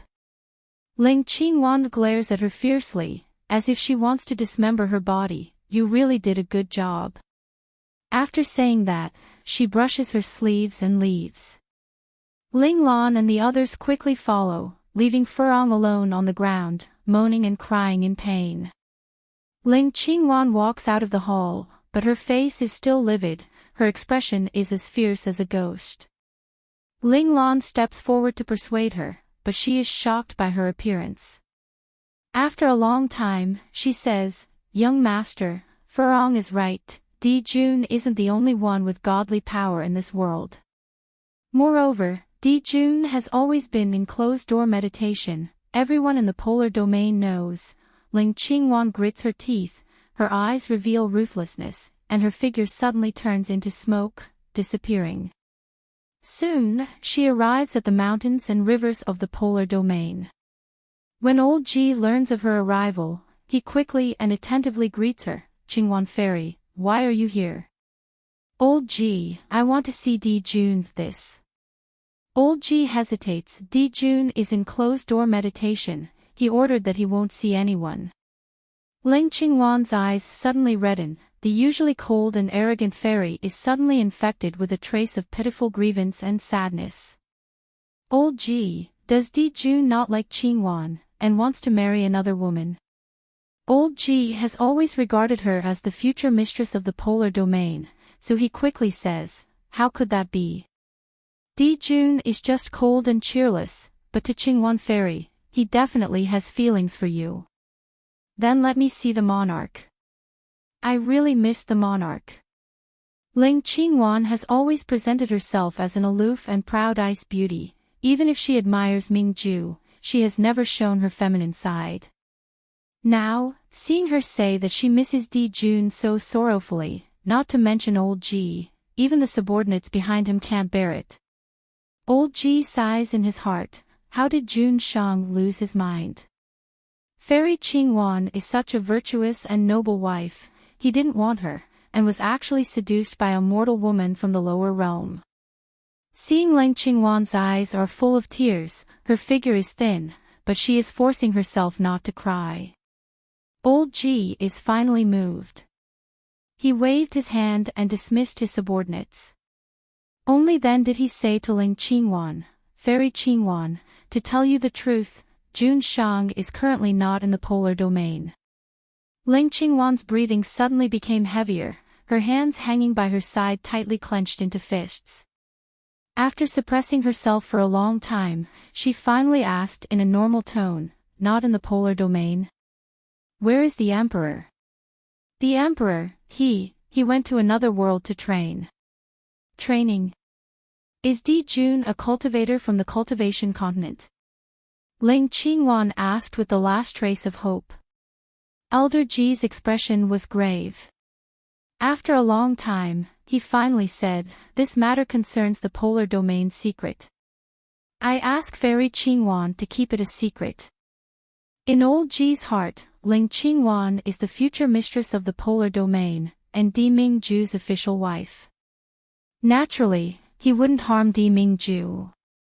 After receiving Ling Qingwan's assurance, he says, "Di Jun, his body is currently in the Yanwu continent."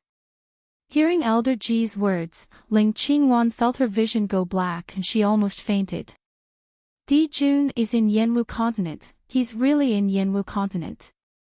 So, the one who dispelled the yin-yang evil energy for that slut, was it really Di Jun? As soon as she thinks of Di Jun and that slut's intimate entanglement, their frank embrace, Ling Qingwan hates them so much that she wants to go crazy. No. It can't be like this, it definitely can't be like this. Even if Di Jun really is with that slut.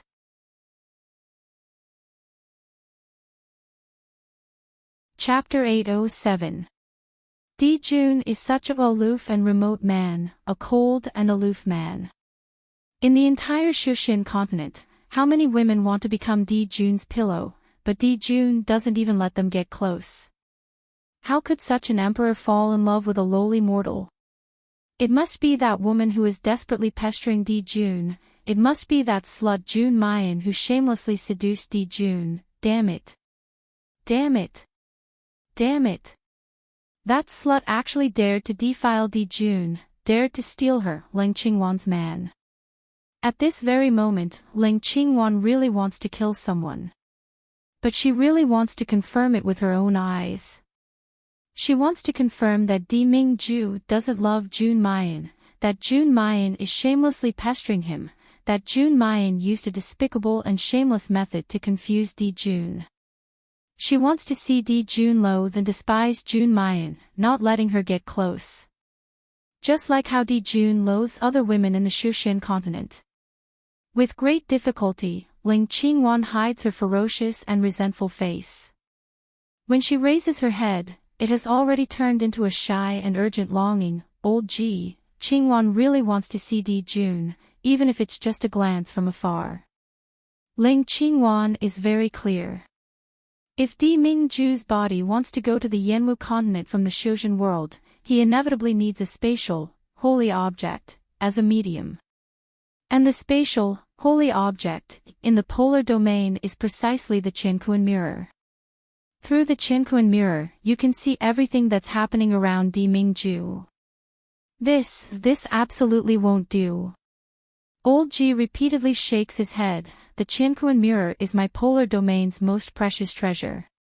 What's more, before Di-jun went down, he instructed us to absolutely not let anyone spy on his whereabouts. If Di-jun were to find out, it would be a great crime. I am Di-jun's future wife. Ling Qingwan raises her chin, revealing an arrogant expression. If Di-jun were to really find out, Old Ji, you can push the blame on to Qingwan. Even if Di-jun were to punish anyone, he would never bear to punish me. This. Old Ji shows a hesitant expression. Ling Lan coughs softly beside Ling Qingwan. Old Ji, our young master has always remembered your affection and help towards our young master. In the future, when our young master becomes the sect master of Tiani men and becomes the mistress of the domain, she will certainly not forget your kindness. Old Ji's expression became more and more hesitant. Ling Lan persisted, a meaningful smile appearing on her face. Now in the polar domain, Elder Ji, although you can be considered the Emperor's trusted aide, your status is still inferior to Elder Chang's. Your son is obviously talented and powerful, but he can't even become the leader of the Imperial Guard. Instead, he has to work for a little kid like Ying Mei. Ling Lan's words caused embarrassment to flash across Old Ji's face. But if our young master becomes the mistress of the polar domain, then it will be completely different. Ling Lan chuckled. Our young master knows how to make good use of people. How could a lowly brat like Ying Mei be qualified to follow the emperor? How could he be qualified to be the leader of the Imperial Guard? At that time, young master will definitely reorganize the polar domain and give the most capable people the important positions. Elder Ji's expression changed. After a while, he gritted his teeth and said, "Fine, this old man will bring Fairy Qingwan to see Juanshang.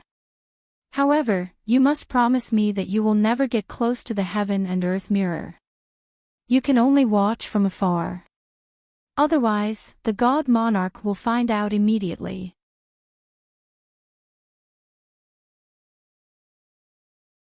Chapter 808. She absolutely doesn't believe that Di-jun would really like a lowly mortal. She must see with her own eyes, see how Di-jun dislikes this foxy woman who seduces him. As a sacred object of the polar domain, the Qianquan mirror is naturally kept in an extremely secret place. Old Ji takes Ling Qingwan all the way forward, and soon they arrive outside a quiet palace. The guard outside the palace stops Old Ji. Old Ji doesn't say anything, but takes out an ID card, and makes a complicated seal with both hands in the air. Ling Qingwan stands on the side, staring at the seal without blinking, her eyes deep and bottomless. After the seal is formed, the palace gate slowly opens, and the guard respectfully retreats to the side. Ling Qingwan follows Old Ji inside, and soon sees the sacred object, Qianquan mirror, placed in the center of the hall. A powerful force hits her in the face. It makes Ling Qingwan shiver, and her face becomes a little pale. Old Ji raises his hand, and an invisible barrier shrouds her. His voice is gentle, the pressure of the Qianquan mirror is very strong. Qingwan fairy, be careful. Ling Qingwan takes a deep breath, and the spiritual energy in her body revolves, and soon her face returns to normal. Old Ji shows an expression of appreciation. With Ling Qingwan's age, to have such cultivation and talent, and also have the support of the entire Tianyi men, she is truly the only woman who can match up with Jun Shang. Old Ji looks at the Qianquan mirror, and his hands quickly make a seal. An extremely complicated seal is formed, and the originally dark Qianquan mirror shines with a dazzling light. Immediately afterwards, the bronze mirror ripples like water, and gradually shows a picture. In the picture, the first thing that is printed is Di Mingju's incomparably handsome face. Jun Shang's appearance is still grave and stern, dignified, and aloof. However, seeing Di Mingju's movements in the picture, Old Ji is dumbfounded. What is Jun Shang doing? Why is he standing in front of the stove? Why is he cutting vegetables? Why is he wearing a ridiculous apron? Wait a minute. Is this really their supreme Di Jun? Old Ji can't help but wipe his eyes, and then suddenly turns to look at Ling Qingwan beside him. He wanted to explain to Fairy Qingwan that their monarch's supreme dignity was awe-inspiring and inviolable.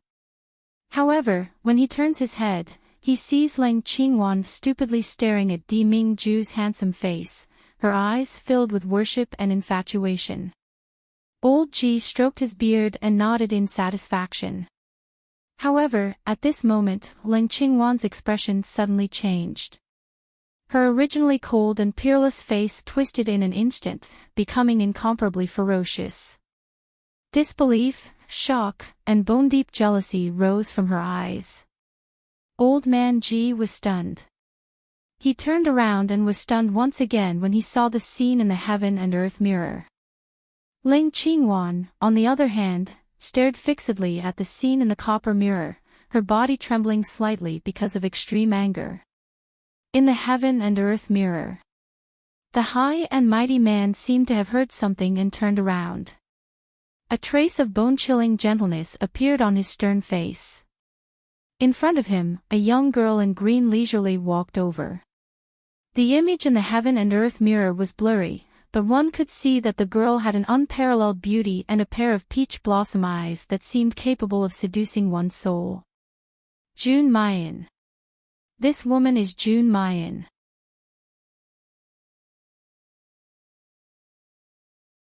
Chapter 809.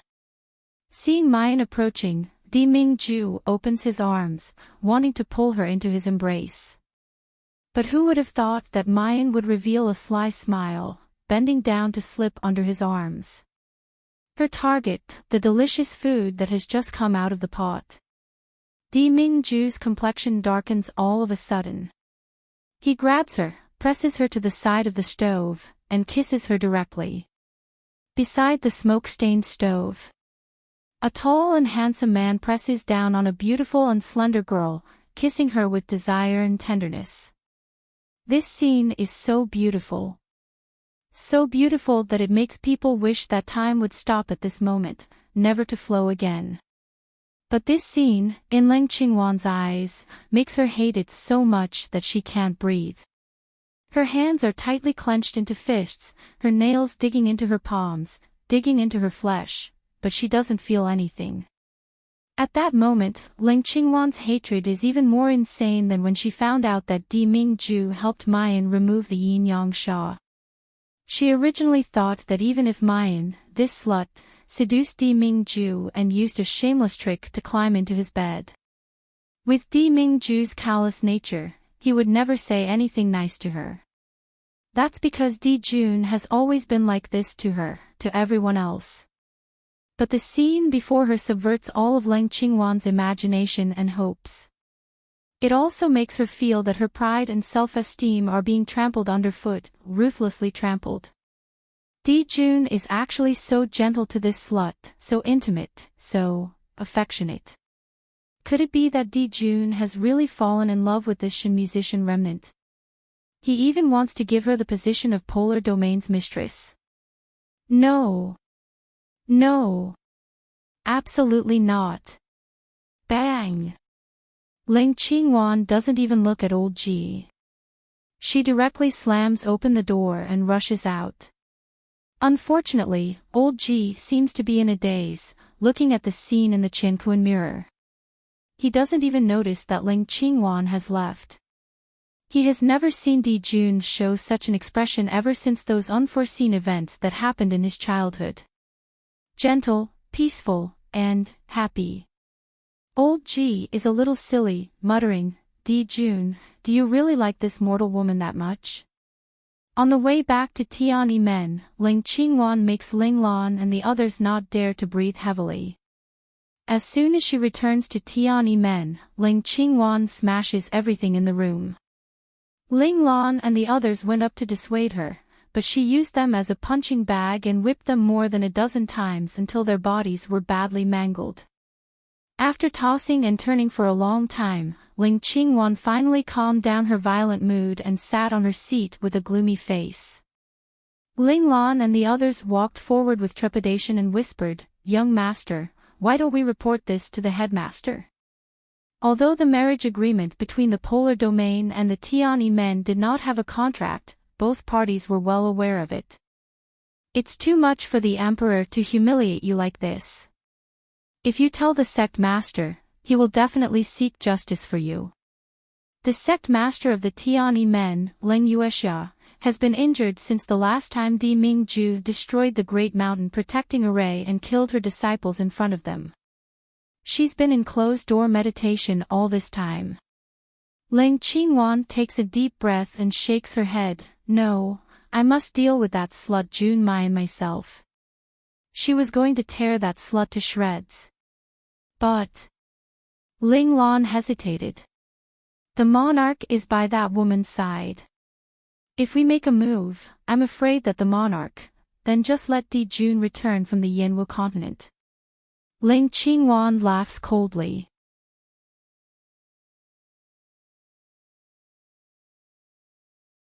Chapter 8:10. Ling Qingwan raises her head, her eyes dark and grim, like a bottomless abyss. Go now and secretly release the news that Jun's body is in the Yanwu continent to that group of people in the polar domains, Zijin Palace. I believe that Imo Ruffing and the others will definitely know how to seize this opportunity. Hearing that, Ling Lan suddenly widens her eyes, saying in disbelief, "Young master, if this news is released, the polar domain will inevitably be in chaos. Jun may even be in danger." She hasn't finished speaking when Ling Qingwan's cold gaze sweeps over. Ling Lan immediately closes her mouth. Ling Qingwan sneers, "If he can't belong to me, then I might as well destroy him." Even if she herself can't marry Di Mingju, she will never let that Shin musician remnant get everything that should belong to her. What's more, Jun has been the polar domain's king for so long. Do you think that Imo Ruffing and that group of wastes can really overthrow Jun? I'm just using them to let Jun leave that slut's side. Ling Lan immediately nods, "Yes, young master. This subordinate will do it at once." Wait a minute. Ling Qingwan calls her back, takes out a jade slip, and carves down the talisman array that old Ji had just arranged outside the Qianquan Mirror Palace. She hands it to Ling Lan. "Give this to Mo Ruffing as well. Remember, you must not let anyone know that this matter is related to my Tiani men." Ling Lan bows and leaves. Ling Qingwan sits in the same place. The image of Di Mingju embracing and kissing Jun Mayan unconsciously emerges in her mind. She tightly clenches her teeth, her eyes red. "Jun Mayan, just you wait. Very soon, your time of death will come. Anyone who wants to snatch something from her, Ling Qingwan, will not have a good end." The former Lu Se and her fellow apprentice were like this, and now Jun Mayan is also like this. Di Mingju, the position of Polar Domain's mistress, is destined to be hers. Yinwu Continent, Netherflame Valley's dining hall. Mayan originally wanted to tease the especially cute Jun Shangdaran who is wearing an apron. She didn't expect to go for wool and come home shorn. She was pressed against the stove and severely punished. Di Mingju takes a long time before releasing her red and swollen lips. He presses her into his arms, calming his turbulent desire. His chest heaved up and down as he gasped for breath. The voice that comes out is even more unbelievably hoarse. Yen Yen, you're teasing Ben Jun like this. Do you want to try it with Ben Jun in the kitchen? Mu Yen angrily covers Di Mingju's mouth to stop him from continuing. This bastard was getting more and more shameless. In the beginning, she was so innocent that she didn't even know how to kiss. But now, he was not afraid of vulgar things and dared to say anything. Di Mingju takes her hand and presses it to his lips to kiss it. He felt a little regretful, but he really wanted to give it a try here. It was a pity that the dining hall was so crowded. In his mind, he was thinking that in the future, he and Mu Yan's bedroom should naturally have a big dining hall, a big bathing pool, and a big veranda. Thinking about it, Di Mingju only feels that his body is a little hot, and all the blood in his body seems to be rushing to one place. Just as Mayan is about to say something, her body suddenly soars into the air, and Di Mingju carries her horizontally in his arms. Startled, she hurriedly wrapped her arms around the man's neck. She hears the man's hoarse voice in her ears, Yen Yen, Ben Jun is hungry. If you're hungry, then eat.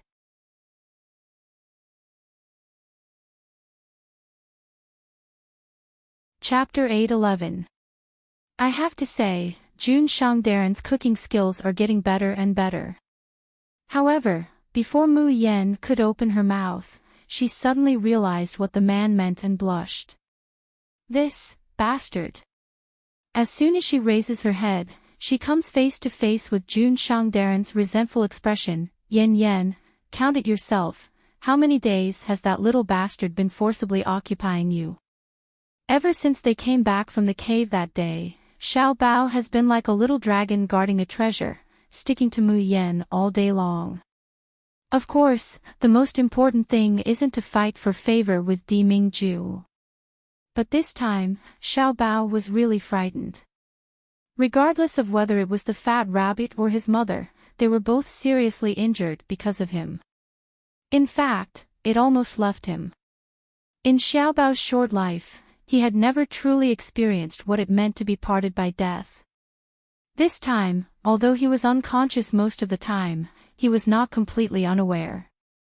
It was precisely because of this hazy despair that he felt even more fearful and insecure. He seems to have returned to his childhood, when he needed Mayan to hug him tightly to sleep. As long as he can't feel Mayan's breath, he will be flustered, even shivering in his sleep. Mu Yan naturally felt extremely distressed for her son, so she let him act coquettishly without any bottom line. As a result, our pitiful Jun Shangdaran has just started eating meat, and it's the time when he's the most hungry. Yet, his wife has been forcibly taken away by his son. Unfortunately, he can't just throw this little bastard out, or teach him a lesson. That's because Di Mingju's heart couldn't help but soften when he meets Xiao Bao's big eyes, which are very similar to his own. Shuffling footsteps could be heard from outside the dining hall. From time to time, he could even hear Xiao Bao saying, "Is Nyangqin here?" Di Mingju's expression becomes more and more gloomy and resentful. Mu Yan looks at the handsome side profile of the man who is like a child in a fit of pique, and her heart becomes unreasonably soft for a moment. Hearing the footsteps and voices getting closer, Di Mingju accepts his fate and puts Mayan down. Just as he's about to let go, Mayan suddenly turns around and grabs his collar. Di Mingju stares blankly. Before he could react, the scenery in front of him suddenly turns upside down. The two figures appeared in the space. Di Mingju still hasn't come back to his senses, looking at Mayan somewhat lifelessly. Looking at the man's appearance, Mu Yan felt that he was indescribably cute. She couldn't help but tiptoe and kiss him on the lips. Di Mingju's eyes darkened all of a sudden. Xiao Bao is calling you outside. Yeah, I heard you. Mu Yan grinned. But I think Big Darling needs my company more now. Who was the big treasure? Di Mingju's complexion stiffens. He is very indignant that a dignified monarch like him is called a big treasure. He didn't want face. Di Mingju wants to express his protest, but his body and the surging sweetness and shyness in his heart honestly betray him. Suddenly, Mayan moves closer to him and leans against his face. Beaming, she says, "How strange, I actually saw Jun Shangdaren's face turn red." "Darling, you're so shy." Di Mingju can't bear it anymore, and he pulls the girl into his arms. His large hands unstoppably pushed open her clothes and caressed the young girl's soft, white skin. The intimate touch made the two of them let out a sigh that sounded like both pleasure and pain. Di Mingju looks at the girl he longs for day and night in his arms, longing for her to the point of almost going crazy. Little by little, his eyes become bottomless, and then ignite a little bit of prairie fire.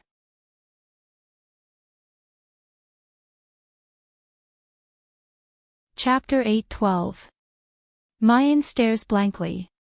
Before she could react, her lips and tongue are already blocked, and she's pressed down on the soft grass. By the time she realizes what Di Mingju is talking about, her face immediately flushes red. She's so angry and ashamed that she can't kick the person on top of her. Very well, she wouldn't dare to call a certain someone Big Darling anymore. Outside the space, Xiao Bao carries the fat rabbit to the dining hall. He sees a table full of food, but he doesn't see Mu Yan and Di Mingju. He can't help but wonder, "Bunny, where are mother and father? I clearly heard Sister Ing Mei say that they were here. And why can't we enter mother's space?" The fat rabbit whimpered, yawned, and turned around.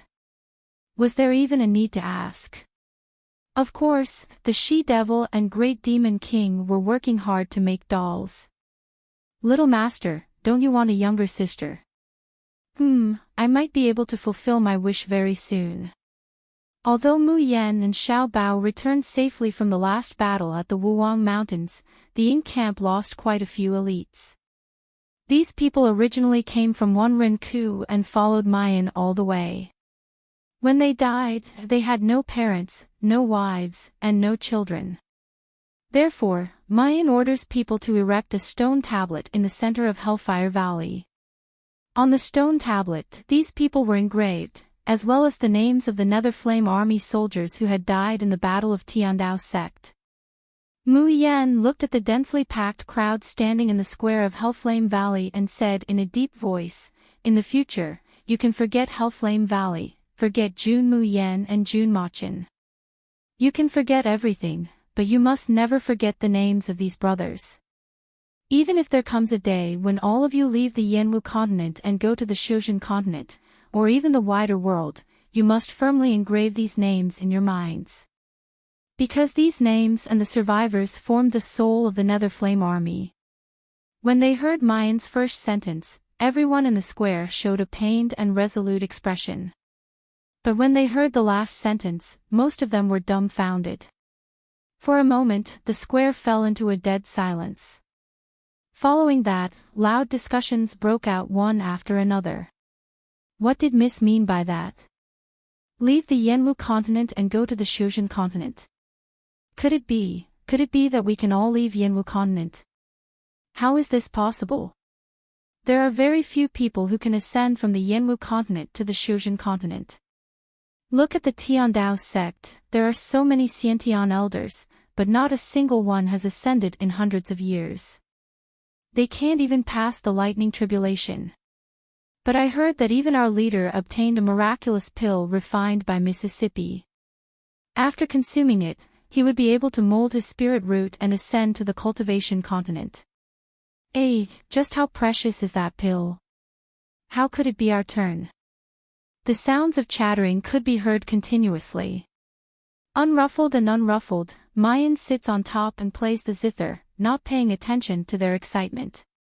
She was playing a comforting song, hoping that the souls of the Nether Flame army could follow the guidance of the zither and find peace. Xiao Bao knelt in front of the stone tablet and respectfully kowtowed. He knew that it was these people's sacrifice that allowed him and the fat rabbit to survive. After kowtowing, Xiao Bao stood up and walked to the center of the square. He raised his voice and said, "Silence." His childish voice didn't carry any pressure or deterrence. However, these two short words caused the nearly 10,000 people in the square to fall completely silent.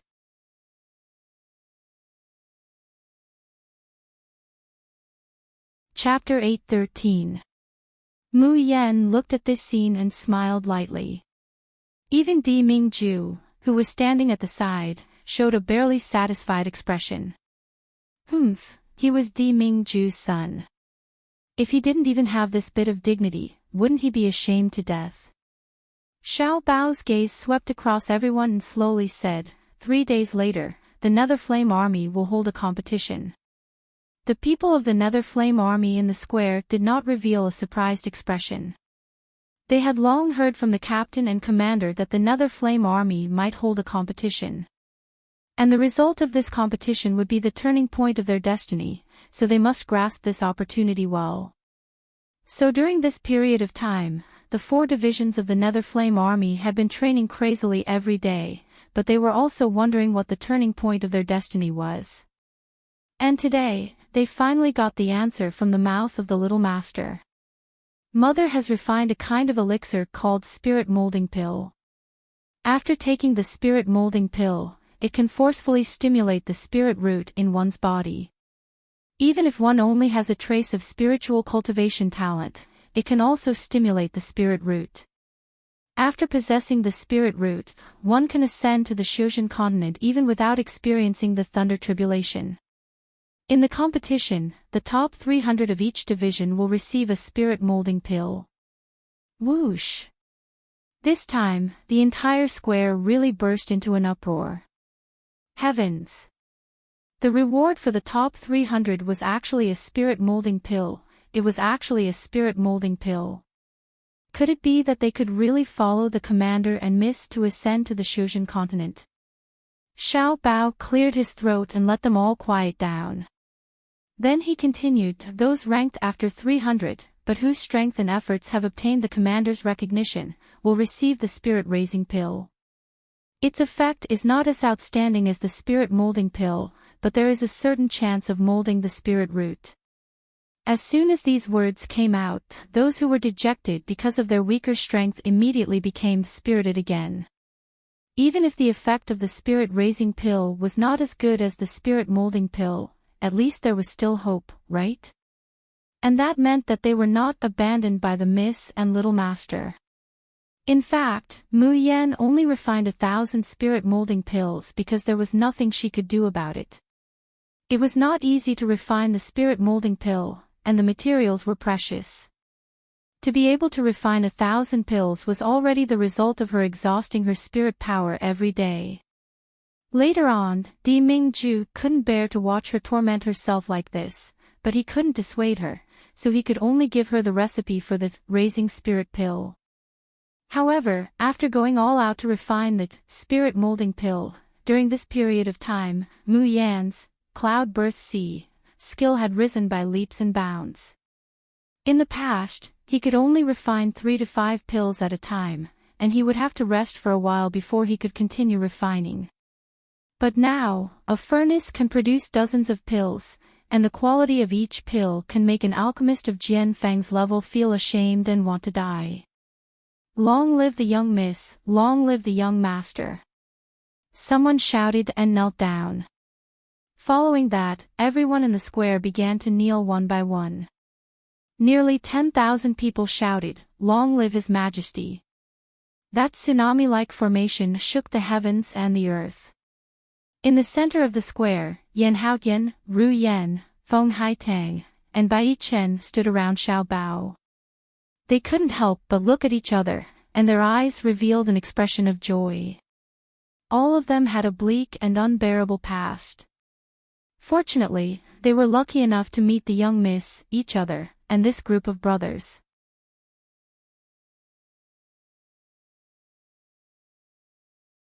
Chapter 8:14.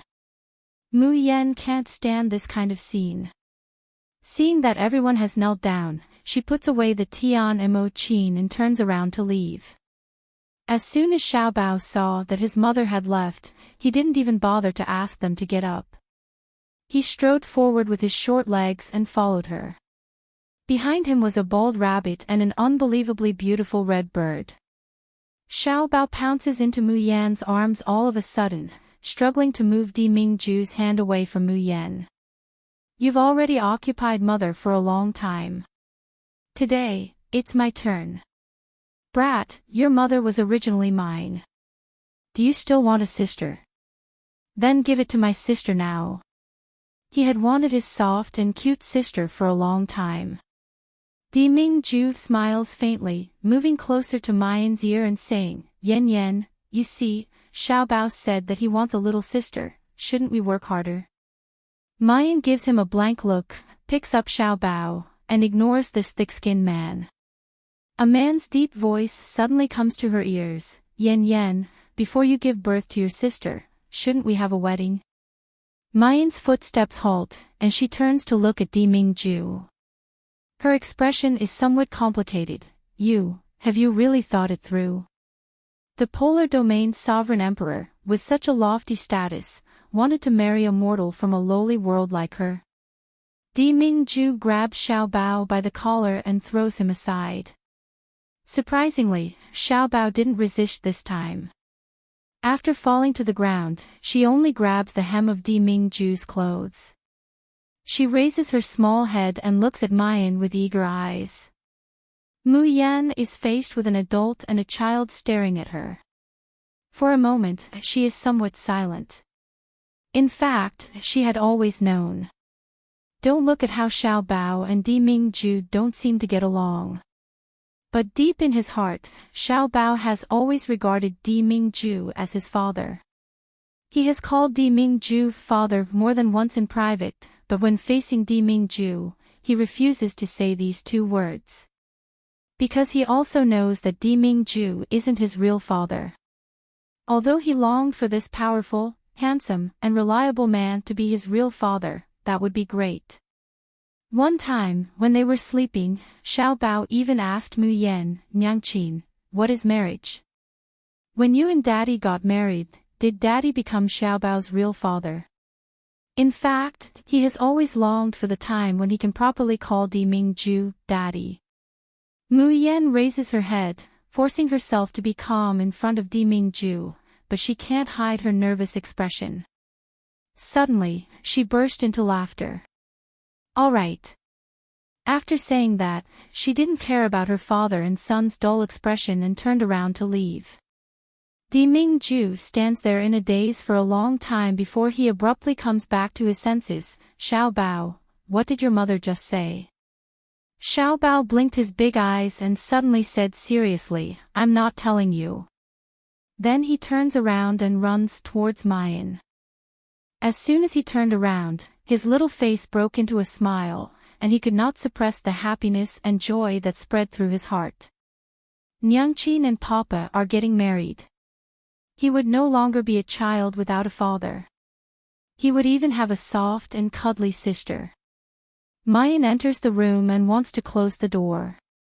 A figure flashed in, and she didn't have time to react.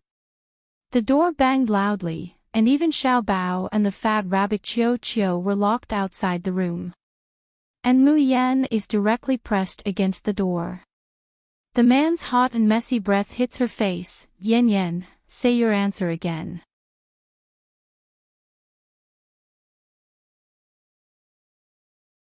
Chapter 8:15.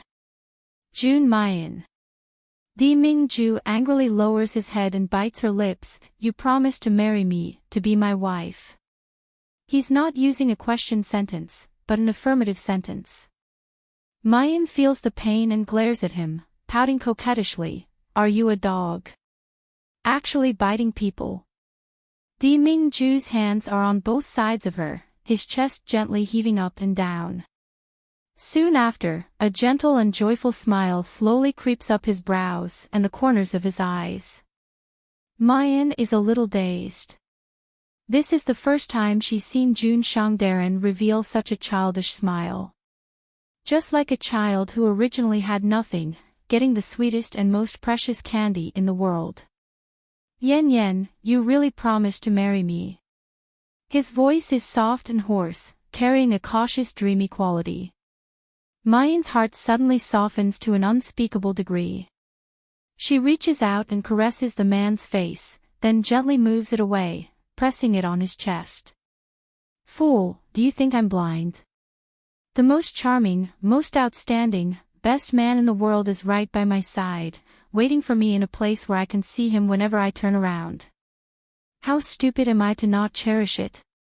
Mingju, I'll answer you again, I promise to marry. However, Mayan hasn't finished speaking when Mingju's complexion suddenly changes. In a split second, his expression changes from ecstasy to alarm and anger. There's also a trace of painful paleness floating between his brows, but he restrains it in the blink of an eye.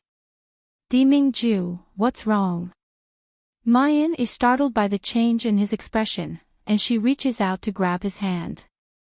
But she finds that Mingju's hand, and even his body, are slowly becoming transparent. Mingju takes a deep breath, and suddenly reaches out to pull her into his embrace. But this embrace isn't as tight as before, with a kind of emptiness that's about to disappear. Mayan, listen to me. I'm about to leave. Mayan nervously raises her head to look at him. What happened? Polar domain, something happened. Mingju slowly says, I have to go back immediately to deal with it. What happened? Will you be in danger? Mayan unblinkingly stares at Mingju's face. His figure is already somewhat transparent, and his complexion is slightly pale. But Mingju's expression is the same as usual, without a trace of pain or panic. There was only reluctance. Mayan's heart calmed down little by little, followed by the same turbulent feelings of reluctance and longing. Yes, this man had not left, but he had already begun to miss him. Mingju reveals a gentle smile, lowering his head to kiss her forehead. Just some jumping clowns, how could Ben Jun put them in my eyes?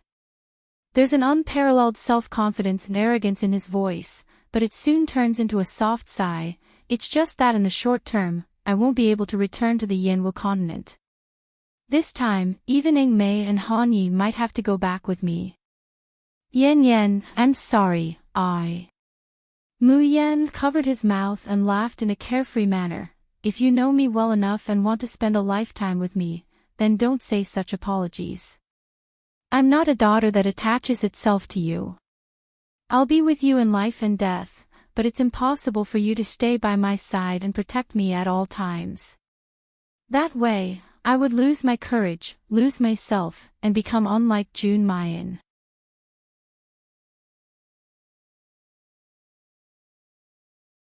Chapter 8:16. I finally got to hear your answer. With great difficulty, Yen Yen finally agrees to marry him. His figure became fainter and fainter, as if he had melted into the air. However, his hand was still tightly holding onto Mu Yan, full of reluctance and pain. Yen Yen, wait for me. No matter where you are, I will definitely find you. Wait for me. Mingju's figure finally disappears without a trace. Mayan stands there in a daze for a long time before she retracts her hand and looks at her palm. The palm that was just held by the man seemed to be burning. That place had been branded with the deepest imprint, the deepest longing. Patter. A teardrop falls on her palm.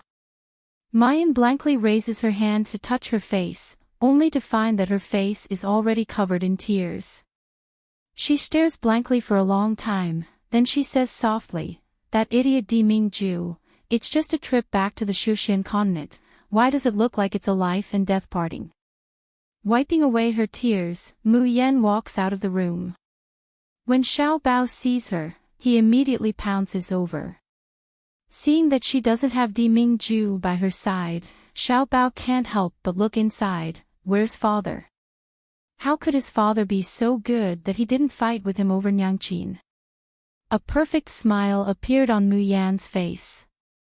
She patted Xiao Bao's head. "Your father has to go back for a while. I'm afraid you won't be able to see him for a while." Xiao Bao's big sparkling eyes immediately dimmed. He raised his head to look at the distant horizon and murmured in frustration, "Mother, is father's home very far away?" "Yes, very far." "Then can't we go with Daddy?" "Right now, I can't. Only when we become strong enough will we be able to return with father."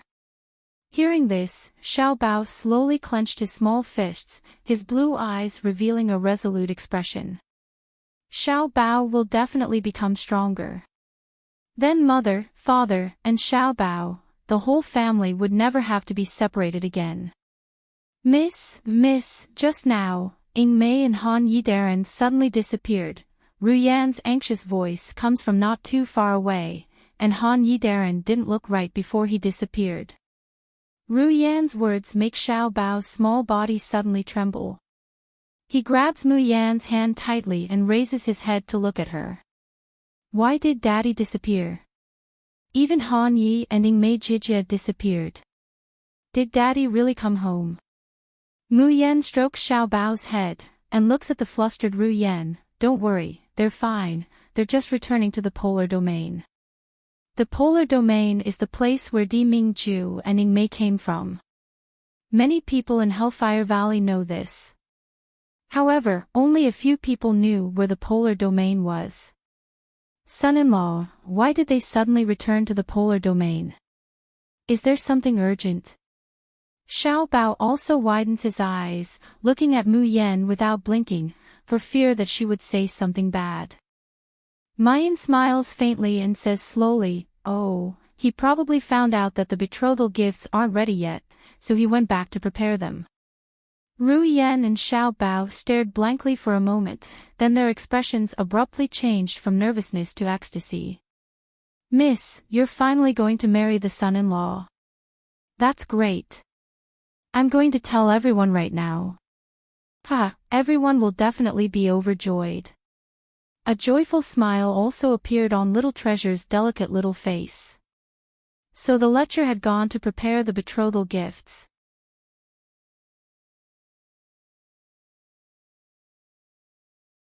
Chapter 8:17. Although Xiao Bao was smart, he was still a child. As soon as Mayan says this, she immediately believes it without a doubt, just like Ru Yan. She happily carries the fat rabbit and goes to cultivate. His father wasn't around, so he had to work hard to cultivate. When Daddy comes back, Xiao Bao wants to give him a surprise. Mu Yan looks at Xiao Bao's departing back, until his figure completely disappears. The lazy smile on his face was slowly replaced by worry. Raising her head to look at the distant horizon, a whisper spills from her lips and teeth. "Di Mingju, you promised me that you would come find me. You promised me." Shushan Continent, Polar Domain, Lingxiao Hall. At this moment, the palace in the Lingxiao Hall where the sacred object, the heaven and earth mirror, was tightly surrounded. There were obvious red marks on the surface of the universe mirror. From afar, it looked like a crack, but upon closer inspection, one would discover that the heaven and earth mirror was covered in a stinky liquid. Elder Chang, Elder Ji, and Star Wolf stood outside the hall, glaring at the purple-clad young man and his subordinates who were guarding the universe mirror. "Mo Ruffin, don't go too far." He clearly knew that the cosmos mirror was the supreme holy object of the polar domain, yet he dared to use such an evil thing like the upper evil water to contaminate it. "Aren't you afraid that the Emperor will come out of seclusion and throw you into the 18th level of the burning water prison?" The purple-clothed youth had a handsome appearance, but there was a gloomy and ruthless air between his brows. Hearing this, he couldn't help but sneer. Wait for Di Mingju to come out. Are you sure that if the universe mirror is destroyed, Di Mingju can still come out? Elder Chang's expression suddenly changed. What nonsense are you talking about? Ha ha ha, you think I don't know? Mo Ruffing sneers. Di Mingju's body went to the Yanwu continent through the Qianquan mirror. As long as the upper evil water thoroughly erodes the Qianquan mirror, I'm afraid that Di Mingju will never be able to return. Even if he does come back, I'm afraid he'll be heavily injured and beaten like a piece of trash by me. How do you know that Jun went to the Yanwu continent? Elder Chang almost bellows. The faces of Star Wolf and the others behind him were filled with shock and anger. Only Elder Ji seemed to have thought of something. His body swayed, and his face turned pale. However, everyone's eyes were focused on Mo Ruffing, and no one noticed anything wrong with him. I naturally have my ways. Mo Ruffing reached out to the heaven and earth mirror and injected spiritual energy into it. Red marks that looked like cracks immediately spread and grew on the heaven and earth mirror. The entire numinous sky hall began to shake violently, as if it would collapse at any moment. Stop! Boss Chang roared. Mo Ruffing, do you know that if you rebel against your superiors in the polar domain and destroy a holy relic, you will be punished with the death penalty of having your soul destroyed? Rebelling? Mo Ruffing's nerves seemed to have been touched, and he suddenly roars hysterically. Di Mingju's throne was exchanged with my parents' lives. This throne should have been mine. What right do he and all of you have to say that I'm rebelling against my superiors? Today, I will destroy the sacred object, and make it so that Di Mingju will never be able to rise again. I will be the king of the polar domain. With that, he waved his hand. The people beside him immediately stepped forward, raised the weapons in their hands, and fiercely slashed at the universe mirror. The expressions of Elder Chang and the others changed drastically. They roared and pounced forward. However, he was still a step too late. You're tuning into the LoveLore Library YouTube channel. We're so grateful for your support, and don't forget to subscribe to join us on this incredible journey through captivating stories. Your generosity through donations truly makes a world of difference, as it's the primary source of revenue that allows me to expand and enhance this channel for you. Thank you from the bottom of my heart for being a part of this adventure.